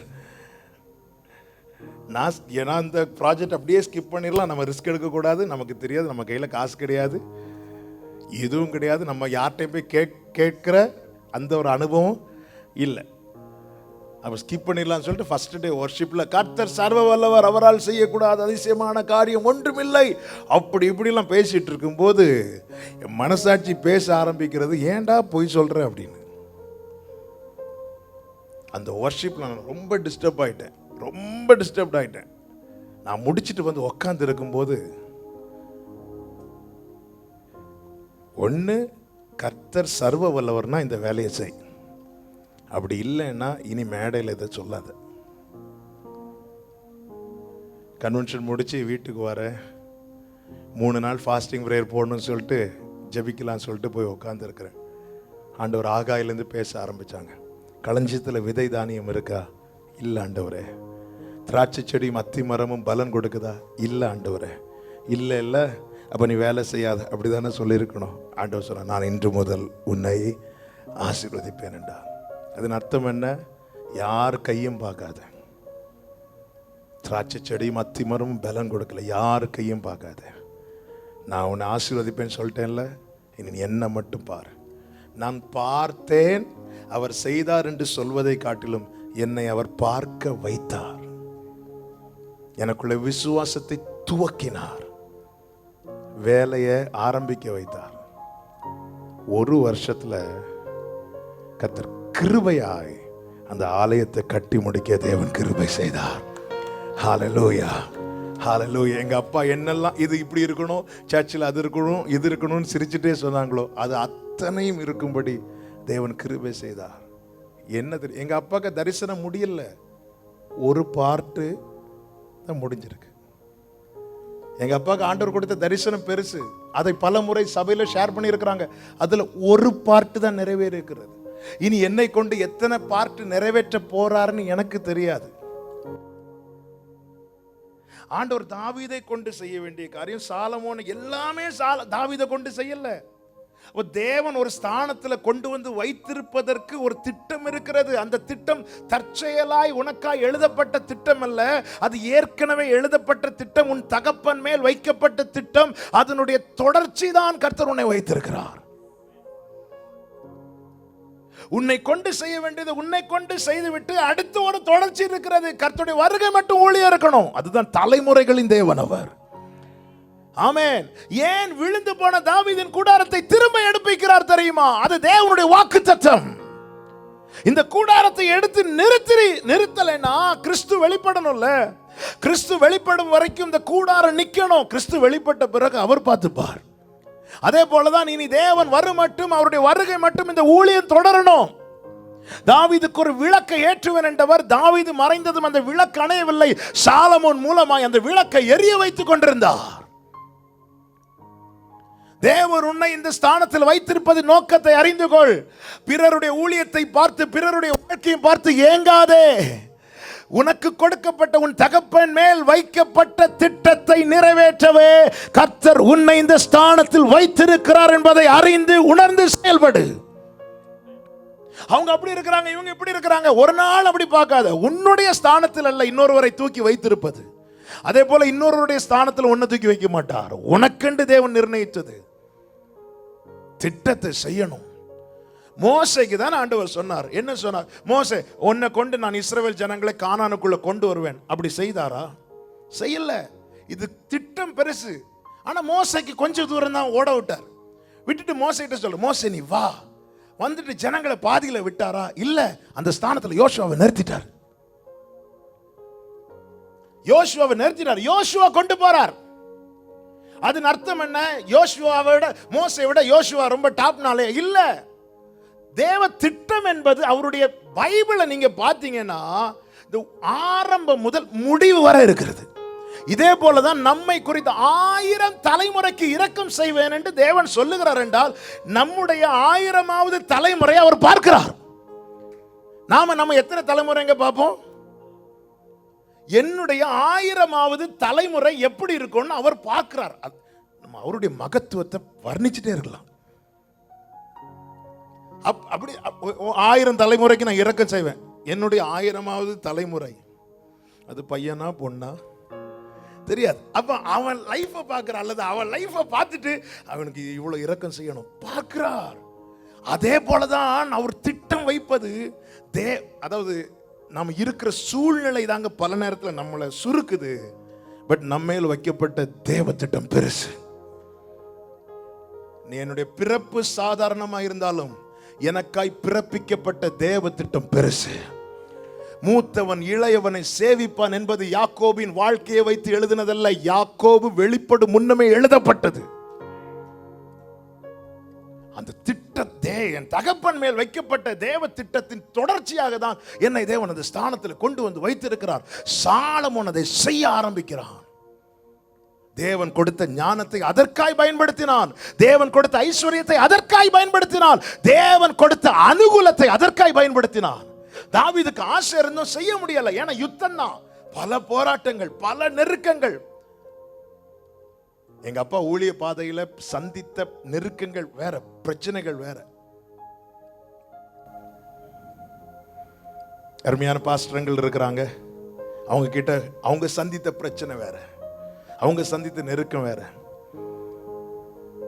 எத்தனை முறை எங்க வீட்டுல அடுப்பு எரியாம இருந்திருக்கு தெரியுமா?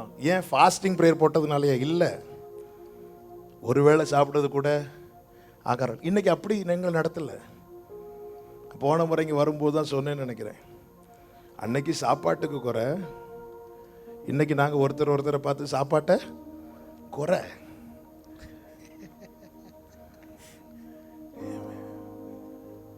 எங்கப்பா ஜுப்பா வேஷ்டி போடுவாங்க, ஒரே ட்ரெஸ்ஸு. காலையில் போயிட்டு வருவாங்க, ஈவினிங் எங்கள் அம்மாட்ட கழட்டி கொடுப்பாங்க. எங்கள் அம்மா அதை அழகாக நீட்டாக துவைச்சி நல்லா வெளுத்து அடுத்த நாள் கொடுப்பாங்க.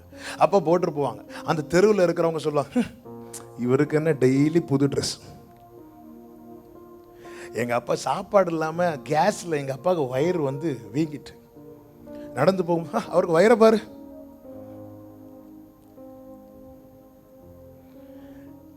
இந்த கஷ்டத்தின் பாதையில் எங்களை நடத்தல. ஏன் தெரியுமா? இளைஞனானேன், முதிர் வயதும் உள்ளவனுமானேன். ஆனாலும் நீதிமான் கைவிடப்பட்டதையும் அவன் சந்ததி அப்பத்துக்கு இறந்ததையும் நான் காணவில்லை. ஆபிரகாம் நடக்க விட்டார். நட நட, ஆண்டவர் இருக்கிறேன், நட. நடக்க விட்டு சொன்னார், கால் மிதிக்கிற இடத்தை நான் தருவேன். ஈசாக்கிட்ட சொன்னார், நீ எங்கேயும் போகாம இரு, நான் அவனை ஆசீர்வதிப்பேன். அவர் அவன் நடத்தி ஆசீர்வதித்தார். ஈசாக்க உட்கார வச்சு ஆசீர்வதித்தார். யாக்கோபிட்ட சொன்னார், நீ படுத்திருக்கிற இடத்தை நான் உனக்கு தருவேன். தலைமுறைகளின் தேவன் அவர். அதுக்காக யாக்கோபே நீ வாழ்க்கை ஃபுல்லா படுத்திருக்கணும் இல்லை, உன் தகப்பன் மேல் வைத்த திட்டம் இருக்கிறது. இவர்கள் எல்லாரும், எபிரேயர் 11 அப்படிதான் இருக்கு. ஆபிரகாம் எதை நோக்கி இருந்தானோ அதை தான் ஈசாக்கு நோக்கி இருக்கிறான், அதை தான் யாக்கோபு நோக்கி இருக்கிறான். ஆபிரகாம் மகிமையையும் ஈசாக்கு மண்ணையும் நோக்கி இருக்கவில்லை. அப்படி இருந்திருக்குமானால் அந்த தீபம் ஈசாக்கோடு அணைந்திருக்கும்.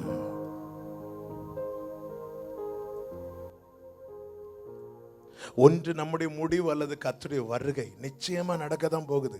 ஆனா ஒரு காரியத்தில் உறுதியா இருக்கணும். என்ன தெரியுமா? ஆண்டவரே, நான் கண்ணை மூடுறதுக்கு முன்னாடி எப்படி எங்க அப்பா இந்த டார்ச்சை என் கையில கொடுத்தாங்களோ அதே போல இதை நான் ஹேண்ட் ஓவர் பண்ணிட்டு தான் ஆண்டவரை நான் கண்ணை மூடணும். ஏன்னா அந்த திட்டம் பெரியது. தேவ ராஜ்யத்துக்கு அடுத்த திட்டங்கள் பெரியது. தேவன் தந்த அனுகூலத்தை அனுபவிப்பதற்காக பயன்படுத்தாதே.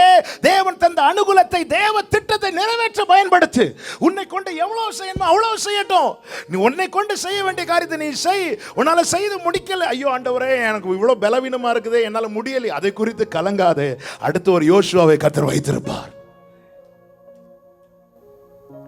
திட்டத்தை செயல்படுத்தினான், சபை கட்டப்பட்டது. நாலாவதாக ஒழுங்குபடுத்துகிறான். 2 நாளாகமம் 5வது அதிகாரம் 1-11 வசனங்களை பார்த்தால் தெரியும். அதில் 11வது வசனத்தை வாசியுங்கள். 2 நாளாகமம் 5வது அதிகாரத்தின் 11வது வசனம். வகுப்புகளின் முறைகளை பாராமல் ஆசாரியர் எல்லோரும் தங்களை பரிசுத்தம் பண்ணி கொண்டார்கள். நல்ல கவனிங்க. தேவன் கொடுத்த ஐஸ்வர்யத்தையும், தேவன் கொடுத்த ஞானத்தையும், தேவன் கொடுத்த அனுகூலத்தையும் தேவ திட்டத்தை செயல்படுத்த பயன்படுத்தினான். தேவன் கொடுத்த பிரமாணத்தை சபையை ஒழுங்குபடுத்த பயன்படுத்தினான். இந்த ஆலயத்துக்கு ஒரு பிரமாணம் உண்டு. அது என்ன பிரமாணம்? எசேக்கியேல்ல சொல்லப்பட்டிருக்கிறது 43:12. இந்த ஆலயத்தினுடைய பிரமாணம் என்ன தெரியுமா? பரிசுத்தம். தேவன் கொடுக்கிற ஐஸ்வர்யம், தேவன் கொடுக்கிற ஞானம், தேவன் கொடுக்கிற அனுகூலம், இதெல்லாம் திட்டத்தை செயல்படுத்த பயன்படுத்த வேண்டும். தேவன் கொடுத்த வேதம் பரிசுத்தமாக்க ஒழுங்குபடுத்த பயன்படுத்த வேண்டும். ஆமென். திட்டத்தை செயல்படுத்துவதோடு நிறுத்திவிடக்கூடாது. ஆண்டவரே எனக்கு ஐஸ்வர்யம் தந்தா அது செய்யலாம், தராரு செய்யலாம், அதோட நாம் ஸ்டாப் பண்ணிடக்கூடாது. தேவன் பிரமாணத்தை தந்திருக்கிறார். பரிசுத்தம். பாருங்கள், ஏன் ஒழுங்குபடுத்துகிறான், ஏன் பரிசுத்தப்படுத்துகிறான்? ஏன்னா தகப்பன் வாழ்க்கையில நடந்த ஒரு மிஸ்டேக் தெரியுது. என்ன மிஸ்டேக்? பெலிஸ்தியர் பாளையத்திலிருந்து உடன்படிக்கை பெட்டி முதல்ல எதுல கொண்டு வருவாங்க? ரதத்துல கொண்டு வருவாங்க. தேவ கோபம் வெளிப்பட்டது. எப்படியும் செய்யலாம், வசதிக்கு ஏற்றாற் போல் அப்படி அல்ல. தேவ கோபம் வெளிப்பட்டதும் தாவீது லேவியர்களை கூட்டு சொல்றான், நீங்க சுமந்துட்டு வரணும். இதை ஆண்டவர் ஒரு ஒழுங்கு வைத்திருக்கிறார், ஆண்டவர் ஒரு பிரமாணத்தை வச்சிருக்கிறார். நீங்க உங்களை பரிசுத்தம் பண்ணி கொள்ளுங்க. நம்ம நியாயமான முறையில் அதை செய்யல. ஆமென். பரலோகத்தில் காண்பிக்கப்பட்ட மாதிரியின்படி பூமியில ஆசரிப்பு கூடாரம் கட்ட வேண்டும். அந்த ஆராதனை காரியங்கள் அப்படி இருக்க வேண்டும். தேவ சித்தம் மாத்திரமல்ல, தேவனுக்கு நாம் செலுத்துகிற ஆராதனை கூட பரலோக சாயலுக்கு நிழலா இருக்க வேண்டும். பரலோக சாயலுக்கு நிழல் என்ன? பரிசுத்தம். பரிசுத்தம். ஆண்டவர் அதை செய்யணும், இதை செய்யணும், அப்படி செய்யணும், இது இருந்தா அதை செய்யலாம், இங்க போய் இந்த ஃபேவர் கிடைச்சுன்னா இதை பண்ணலாம், அதோட நிறுத்திடக்கூடாது. செயல்படுத்துறதுல மட்டும் இல்ல, ஒழுங்குபடுத்துறதுல இருக்கணும். அதுக்கு தான் தேவ பிரமாணம் கொடுக்கப்பட்டிருக்கிறது. ஆண்டவராக இயேசு கிறிஸ்து உவமை சொல்லும் போது 3 உவமை சொல்வார். 100ல் 1 காணாம போச்சு, 10ல் 1 காணாம போச்சு, 2ல் 1 போச்சு அப்படிம்பாரு. அந்த 10ல் 1 என்ன? வெள்ளி காசுல 1 தொலைஞ்சு போச்சு. தொலைஞ்சு போன வெள்ளி காசை எங்க தேடுறா? வீட்டுக்குள்ள தேடுறா. எப்படி தேடுறா? விளக்க கொளுத்தி தேடுறா. விளக்க கொளுத்தி என்ன செய்யறா? வீட்டை பெருக்குகிறாள், வீட்டை சுத்திகரிக்கிறாள், வீட்டை பெருக்குகிறாள். வீட்டை ஒழுங்குபடுத்தின போது நஷ்டப்பட்ட அந்த காணாமல் போன அந்த வெள்ளி காசு திரும்ப கிடைக்குது. அவருடைய கட்டளை, அவருடைய வேதம் தான் வெளிச்சம், இதுதான் விளக்கு. இதை நம்ம கொளுத்துறது இன்னொரு ஆள் வீட்டை பெருக்கிறதுக்கு இல்ல, நம்ம வீட்டை பெருக்கிறதுக்கு. நான் இந்த விளக்கை எடுத்து இன்னொரு ஆள் வீட்டில் இருக்கிற குறைய பார்ப்பதற்கல்ல, இந்த வீட்டை பெருக்கிறதுக்கு. எபிரேயர் 3ல் இருக்கிறது நாமே அவருடைய வீடு. இந்த வீட்டை நான் சரியா பெருக்கினா நஷ்டப்பட்ட வெள்ளி காசு கிடைக்கும், இழந்து போன ஆதி அனுபவம் கிடைக்கும், இழந்து போன இரட்சணியத்தின் சந்தோஷம் கிடைக்கும், இழந்து போன ஆதி அன்பு என்னில் வெளிப்படும். அது கிடைச்சது அவளுக்கு இருக்கிற சந்தோஷத்துக்கு அளவில்ல. ஒழுங்குபடுத்தணும். இந்த பிரமாணத்தின்படி எப்படி ஆராதிக்கலாம், என்ன செய்யலாம் இல்ல, அவர் எப்படி நேற்றும் இன்றும் என்றும் மாறாதவராய் இருக்கிறாரோ அவருடைய பரிசுத்தத்திலும் எவ்வளவு வேணும் மாற்றம் இல்லை. ஆலயத்துக்கு ஒரு பிரமாணம் உண்டு, பரிசுத்தம். பரிசுத்தம்.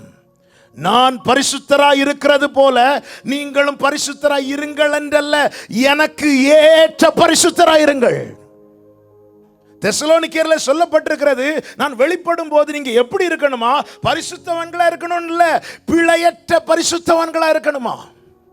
சில விஷயத்துல நமக்கு திருப்தி வந்துடவே கூடாது. அதுல ஒரு விஷயம் தான் பரிசுத்தம். எனவே தான் வெளிப்படுத்தல் கடைசியில சொல்லப்பட்டிருக்கிறது, இன்னும் இன்னும் ஆண்டவரை நேசிக்கிறதுல திருப்தி வந்துடக்கூடாது, இன்னும் நான் நேசிக்கணும்.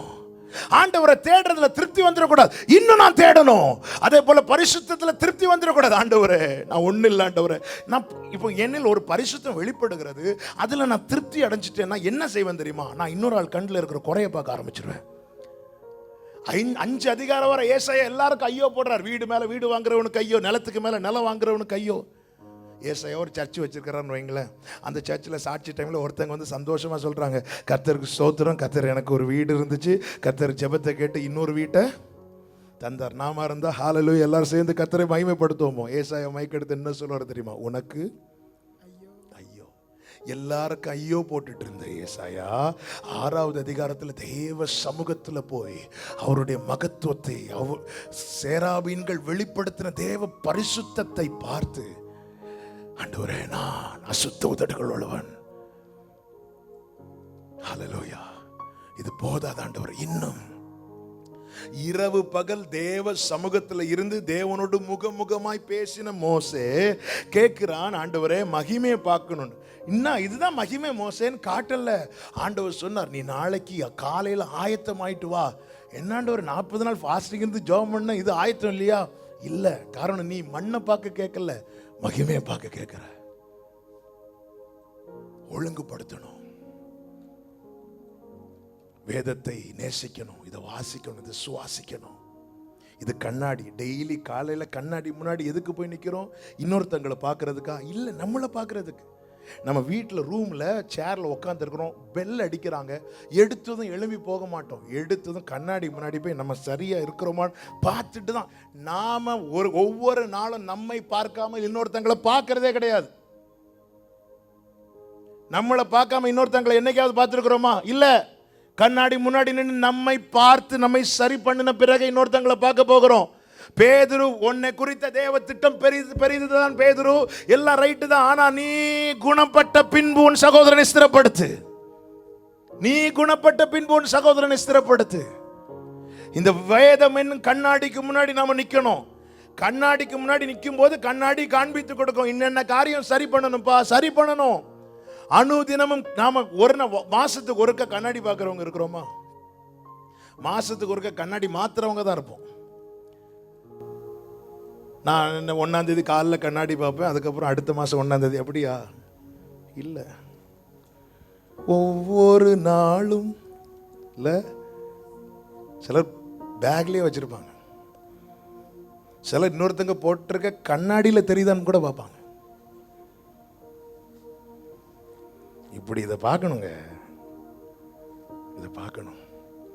இதை ரொம்ப பார்த்ததுனால தான் தாவீது சொல்லுகிறான், ஜீவனுள்ள ஒருவன் உமக்கு முன்பாய் நீதிமான் அல்லாத இதனாலே அடியனை நியாயம் தீர்க்க பிரவேசியாதே. இந்த வசனம் நம்மை சரி பண்ணும், நம்மை ஒழுங்குபடுத்தும். சாலமோன் ஒழுங்குபடுத்துகிறான். 5வது செய்ய வேண்டிய காரியம் என்ன தெரியுமா? அடுத்த தலைமுறைக்கு ஒன்னு ஆயத்தப்படுத்தணும். 132வது சங்கீதம் அதனுடைய 11, 12 வசனங்களை வாசிங்கள். நான் ஜெபிக்க விரும்புகிறேன். அந்த வசனத்தை வாசிங்க. சங்கீதம் 132, 11, 12. உன் கற்பத்தின் கனியை உன் சிங்காசனத்தின் மேல் வைப்பேன் என்றும். தாவீதை குறித்து சொல்லப்பட்ட வார்த்தை, உன் கற்பத்தின் கனியை உன் சிங்காசனத்தின் மேல் வைப்பேன் என்றும். உன் குமாரர் என் உடன்படிக்கையையும். உன் குமாரர், அதாவது தாவீதை, நீ எனக்கு பிரியமா இருந்ததுனால நான் உன் பிள்ளையை தூக்கி வைக்கிறேன். இனி உன் குமாரர் என் உடன்படிக்கையையும் நான் போதிக்கும் சாட்சிகளையும் காத்து நடந்தால் அவர்கள் குமாரரும் என்றென்றைக்கும் உன் சிங்காசனத்தில் வீற்றிருப்பார்கள் என்றும் கர்த்தர் தாவீதுக்கு உண்மையாய் ஆணையிட்டார், அவர் தவற மாட்டார். அதாவது தாவீதின் நிமித்தம் சாலமோன் இருக்கிறான், ரைட்? இனி சாலமோன் நிமித்தம் அவன் பிள்ளை இருக்கணும். அதன் அர்த்தம் என்ன? நம்முடைய முற்பிதாக்கள் நிமித்தம் இன்னைக்கு நாம இந்த ஸ்தானத்தில் இருக்கிறோம். இது வெறுமனே அனுபவித்து போவதற்கல்ல. இனி இந்த ஸ்தானத்தில் என் நிமித்தம் நாளைக்கு என் பிள்ளை இருக்கணும், என் பிள்ளை இருக்கணும். என் சிநேகிதனான ஆபிரகாமின் சந்ததியே. நமக்கு தெரியும் சாலமோன் எல்லாத்துலயும் ஆரம்பம் சாலமோனுக்கு எல்லாமே சூப்பரா இருந்துச்சு. ஆனா முடிவு எப்படி ஆரம்பத்தில் தேவனை அதிகம் பிரியப்படுத்தினானோ அதற்கு நேர் மாற கடைசியில தேவனுக்கு கோபத்தை உண்டாக்கினான். அவன் ஒரு காரியத்தில் இருக்கிறான், ஏன் நாட்கள்ல சமாதானமா இருக்குமே அது போதும். எசேக்கியா ராஜாக்கு இந்த பிரச்சனை இருந்துச்சு. ஏன் நாட்கள்ல சாலமோனே உன்னது ஸ்தானத்தில் வைத்திருப்பது வாழ்ந்து அனுபவித்து போவதற்கல்ல, உன் கையில பிள்ளைய கொடுத்திருக்கிறார். உனக்கு அடுத்து ஒரு சந்ததி வரப்போகிறது, அவர்களுக்கு நீ ஆயத்தம் பண்ண வேண்டும். உன் தகப்பன் நிமித்தம் உனக்கு இந்த கிருபை கிடைத்தது போல, உனக்கு இந்த ஸ்தானம் கிடைத்தது போல உன் நிமித்தம் உன் பிள்ளைக்கு கிடைக்கணும், உனக்கு அடுத்த தலைமுறைக்கு கிடைக்கணும். சாலமோன் இந்த விஷயத்துல கோட்டை விட்டுட்டான். அடுத்து ரெகோபெயாம் எழுப்பின போது ராஜ்யபாரம் உடைந்தது. நான் இப்படி சொல்லி ஜெபிக்க விரும்புகிறேன். எங்க அப்பா ஆரம்பித்தது என்கிட்ட முடியக்கூடாது, என்கிட்ட தொடரணும், தொடரணும். உங்க அப்பா ஆரம்பித்தது உங்ககிட்ட முடியக்கூடாது. நான் காலேஜ் படிக்கும்போது நான் ஃபைனல் இயர் போறேன். அப்போ உங்க ப்ரேயர் செல் நடக்கும், எவ்ரி டியூஸ்டே ப்ரேயர் செல் நடக்கும். தேர்ட் இயர்லாம் வரும்போது ப்ரேயர் செல் நடத்துறதுக்கு ஆள் இல்லை. ஏன்னா நான் அப்போ ரொம்ப மினிஸ்ட்ரியே கிடையாது நமக்கு. அதுக்கப்புறம் தான் அங்கே ஒருத்தவங்க வந்து சொன்னாங்க, நான் ஃபைனல் இயர் போகும்போது சொன்னாங்க, இந்த ப்ரேயர் செல் யார் ஸ்டார்ட் பண்ணா தெரியுமா அப்படின்னு சொல்லிட்டு கோவத்தில் ஒருத்தவங்க வந்து சொன்னாங்க, யார்? உங்கள் அண்ணன் இங்கே படிக்கும்போது ஸ்டார்ட் பண்ணதுப்பா, இப்போ அது நடத்துறதுக்கே ஆள் இல்லைப்பார் அப்படின்னு. நான் ஃபைனல் இயர் முடியும் போது எனக்கு பயம் வர ஆரம்பிச்சிட்டு, நான் இன்னும் 2 months படித்து முடிச்சுட்டு போக போகிறேன். எனக்கு முந்தின பேட்சில் இருக்கிறது வரைக்கும் நடத்திட்டு இருந்தாங்க, என் பேட்சில் நடத்துறதுக்கு யாரும் இல்லை, இது முடிய போகுதா? எங்கள் அண்ணனை வச்சு நீங்கள் ஆரம்பிச்சிட்டீங்க ஆண்டவர், நான் இது முடிச்சிடக்கூடாது, நான் இதை தொடரணும். கடைசியில் இருந்து ப்ரேயர்ஸ் எல்லாம் ஆண்டவர் திருப்பி நடத்த வச்சாங்க. நடத்திட்டு அடுத்து நான் படித்து முடிக்கும்போது என் தம்பி அதே காலேஜில் படிக்க வரான், அவனை வச்சு ஆண்டவர் நடத்த கிருபை செஞ்சாங்க. நம்ம அப்பாக்களை வச்சு தேவன் ஆரம்பிச்சாங்க இந்த ஊழியத்தை. ஊழியத்தின் அளவு நம்ம மதிப்பிடவே கூடாது. அவர் வைத்திருக்கிறார். நமக்கு பிரபலமான எலியாவை மட்டும்தான் தெரியும், அவருக்கு எலியாவை மாதிரி 7000 பேரை தெரியும். பாகாலுக்கு முட்டு முடக்காத 7000 பேரை தெரியும். ஹல்லேலூயா, ஆமென். நம்ம அப்பாக்கள்கிட்ட ஆரம்பித்த ஊழியத்தை நம்ம கிட்ட முடிச்சிடக்கூடாது. அடுத்த தலைமுறை அங்க நிக்கிறத பார்த்துட்டு தான் கண்ணை மூடணும்.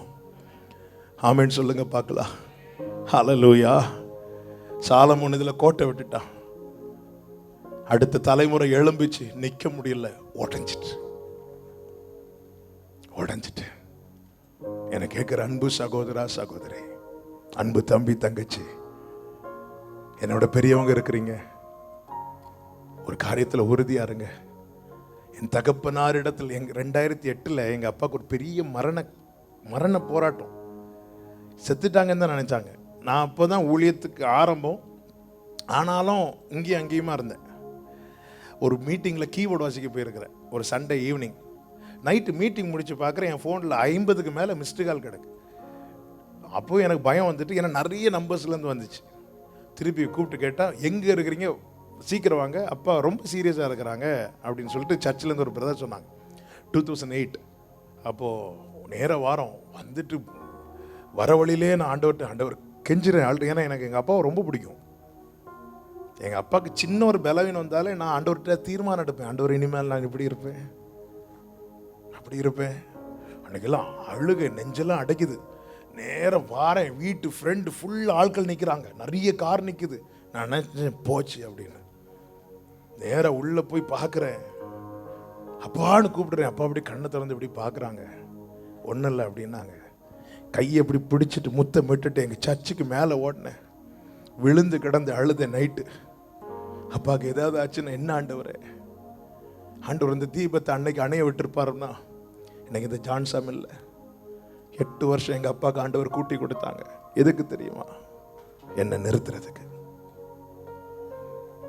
2016 இதே போல ஒரு போராட்டம் வந்துச்சு. அதில் தான் எங்கள் அப்பா உயிர் போச்சு. ஆண்டவர் நம்பி இந்த குடும்பத்தில் உங்களை வச்சிருக்கிறாங்க. பல மரண கண்ணிக்கு உங்கள் தகப்பனை தப்புவித்தது, பாதுகாத்ததுக்கு ஒரு நோக்கம் உண்டு என்பதை அறிந்து கொள். இந்த தீபம் அணைவது அவருடைய சித்தம் அல்ல. நீ வரணும், நீ நிக்கணும். நான் சின்ன பிள்ளை ஆண்டவரே, அதை நான் பார்த்துக்கிறேன். அதை சாலமன் சின்ன பையங்க, அவர் பார்த்துக்கிட்டார். அவருக்கு தேவை நீ நிக்கணும்.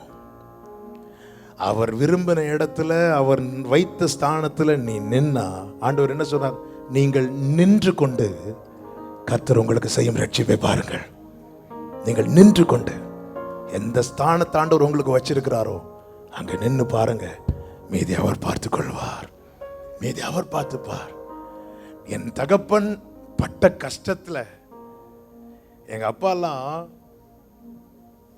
தெரியும். அருமையான பிரதர் சாக் இருக்கிறாங்க, ஃபேமிலி இருக்கிறாங்க. எவ்வளோ தூரம் பஸ் நடந்திருப்பீங்கல்ல. ஒவ்வொரு இடத்துக்கு எங்கள் ஊரில் இருந்து ஒரு 20 கிலோமீட்டர் தள்ளி ஒரு கிராமம் இருந்துச்சு. 2 வீக்ஸ் பேக் அங்கே வந்து நான் ஊழியத்துக்கு போகிறேன். ஜாலியாக அப்படி ஈவினிங், சண்டே ஈவினிங் அப்படி ஃப்ரீயாக ஜாம் பண்ணிட்டு வேர்டை வாங்கிட்டு அப்படியே போயிட்டு இருக்கிறேன். அந்த தெருவுக்குள்ளே என்ட்ரு ஆனதும் ஆண்டவர் என்னை உடைச்சிட்டாங்க. ஏன் தெரியுமா? இந்த தெருவில் உங்கள் அப்பா எவ்வளோ நடந்தாங்க தெரியுமா? எவ்வளோ நடந்தாங்க தெரியுமா? 20 கிலோமீட்டர் சைக்கிள் சவுட்டிட்டு வந்திருக்கிறாங்க. இன்னைக்கு நான் உன்னை காரில் வர வச்சிருக்கிறேன். இந்த ஆசீர்வாதத்தை நான் உனக்கு தந்தது சும்மா அனுபவிப்பதற்கல்ல, அடுத்த தலைமுறையை நீ ஆயத்தப்படுத்தணும். நீ கண்ணு எத்தனை வருஷம் இந்த பூமியில வாழ்றோங்கிறதுல இல்ல, கண்ணை மூடும்போது நமக்கு ஒரு நிச்சயம் இருக்கணும். இந்த டார்ச்சை வாங்குறதுக்கு ஒருத்தங்க இருக்கிறாங்க. ஆமென். எங்க அப்பா இறந்தப்போ நான் அழுதேன். மலைகள் விலகினாலும் விலகிட்டு இருந்த மலை அழுது கண்ணை மூடல. 3 நாள் நான் கண்ணே மூடல, தூங்கவே இல்லை.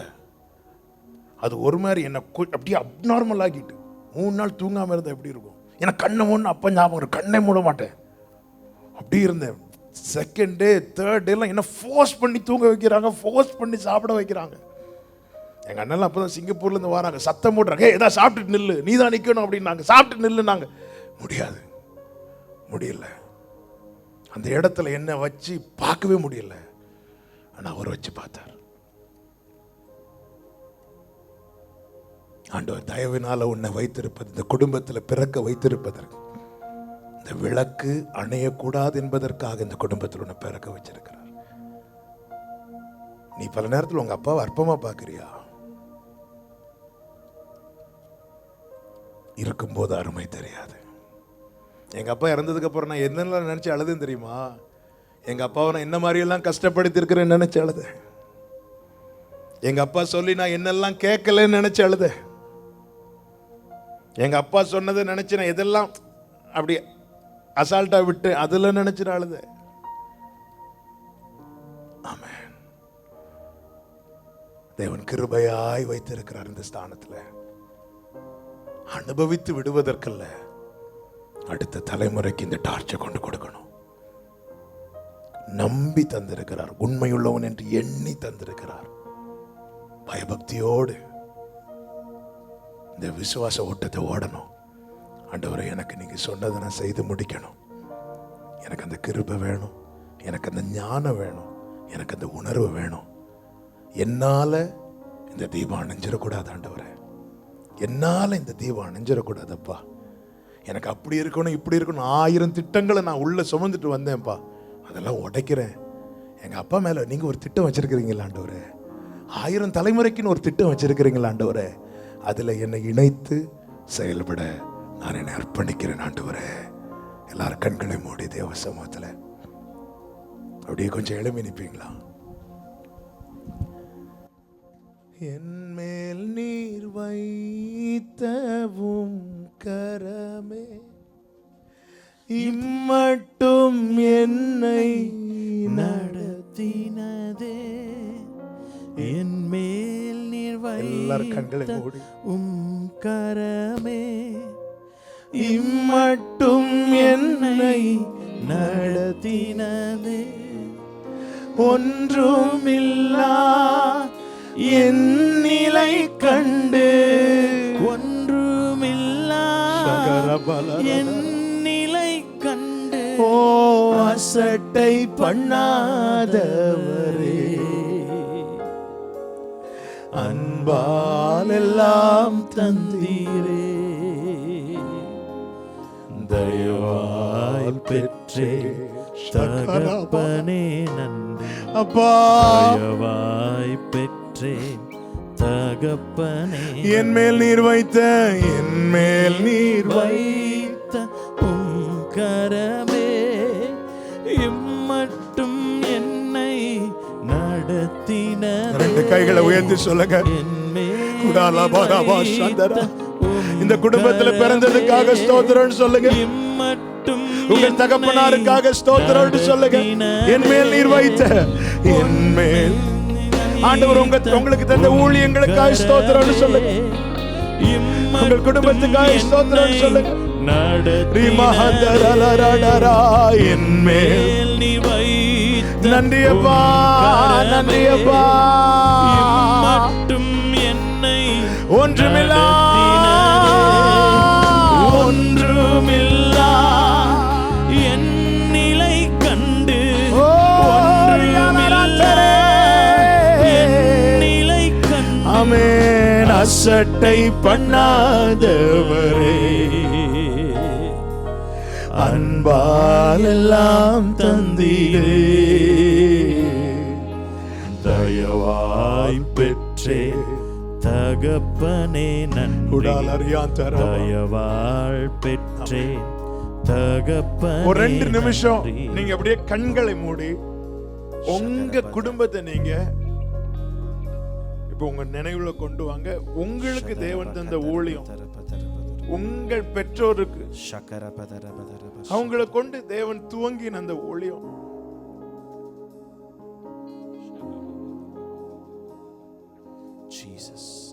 பல நேரத்துல நீங்களாம் என்ன ஊழியம் பண்றீங்க சொல்லிருப்போம். ஏன் அப்படி சொல்லணும் தெரியுமா? கம்பேர் பண்ணதுனால.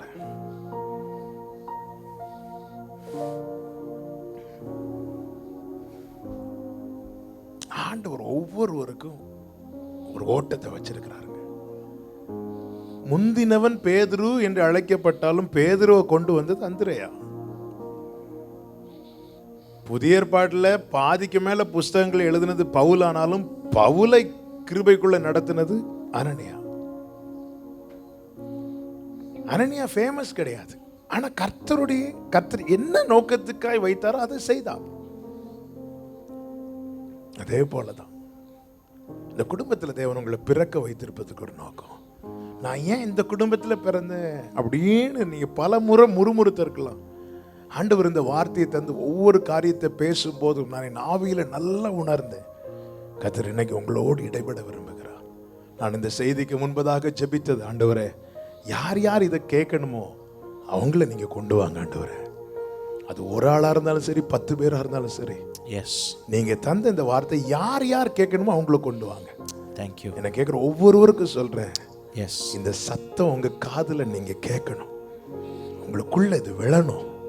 சும்மா இல்லை, இந்த தீபத்தை எரிய வைத்தது. எஸ், தாவீதுக்கு விளக்கை கட்டளையிட்டது சும்மா இல்ல. சாலமோனே, உன் மேல வச்ச தயவு, உன் மேல வச்ச கிருபை சும்மா வாழ்ந்துட்டு போவதுக்கு இல்லை. சரி, அப்பா கட்டின ஊழியம் ஏதோ செஞ்சுட்டு போ, இல்லை, உங்க அப்பாக்கு வெளிப்படுத்தி உங்க அப்பா செய்யாததை நீ செய்யணும். எஸ், நீ செய்யாததை உனக்கு அடுத்த சந்ததி செய்யணும்.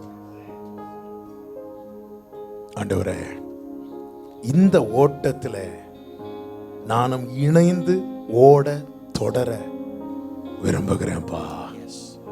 என்னால இந்த தீபம் அணைஞ்சிடக்கூடாதுப்பா. அடுத்த தலைமுறை, அடுத்த சந்ததி, அடுத்த யோசுவா எழும்பி இந்த ஊழியத்தை தொடருவதை நான் என் கண்ணால பார்க்கணும் ஆண்டவரே. அப்பா, அதோனியாக்களுக்கு இடம் கொடுத்துடக்கூடாதப்பா. ராஜ்யம் கைவிட்டு போய்விடக் கூடாதப்பா.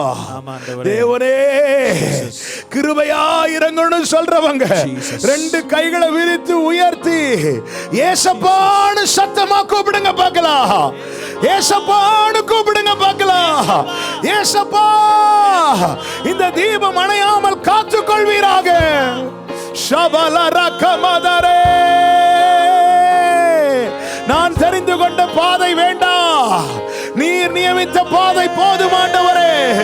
உடரமா சந்தரே, ஜீசஸ், உடரபலரந்தரே, ரிமலரியாந்தரே, உடரலரந்தரே, மாஷேகமதரோ, உடலரதரமசந்தரே. புதிய கிருபைகள் பிள்ளைங்க மேல, பிள்ளைங்க மேல ஊற்றப்படுகிறது, ஊற்றப்படுகிறது, ஊற்றப்படுகிறது, ஊற்றப்படுகிறது. சூறை செடி கீழே படுத்திருந்த எலியாவை தட்டி எழுப்பி ஓட விட்ட அபிஷேகம், தட்டி எழுப்பி ஓட வைத்த கரம். உடா கரமா சந்தரே, ரிமலரியா சனரே. ஹalleluya.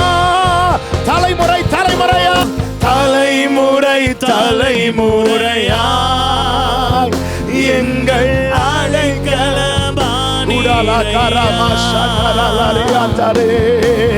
பிதாக்கள் பரிசுத்த ஹalleluya. தலைமுறை தலைமுறையா, தலைமுறை தலைமுறையா எங்கள்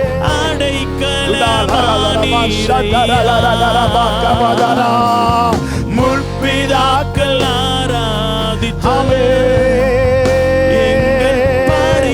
முழு பலத்தோடு கரங்களை தட்டி அபிஷேகம் பெற்றவங்க அந்நிய பாஷையை பேசி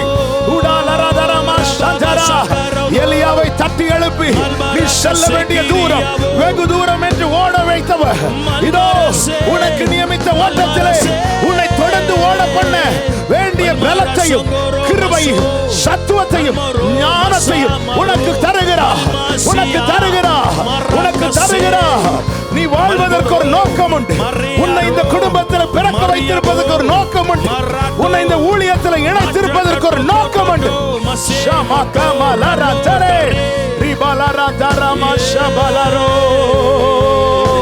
ஹalleluya. ஆமென். தலைமுறை தலைமுறையாய், தலைமுறை தலைமுறையா எங்கள் அடைக்கலமானீரையா. பிதாக்கள் ஆராதித்த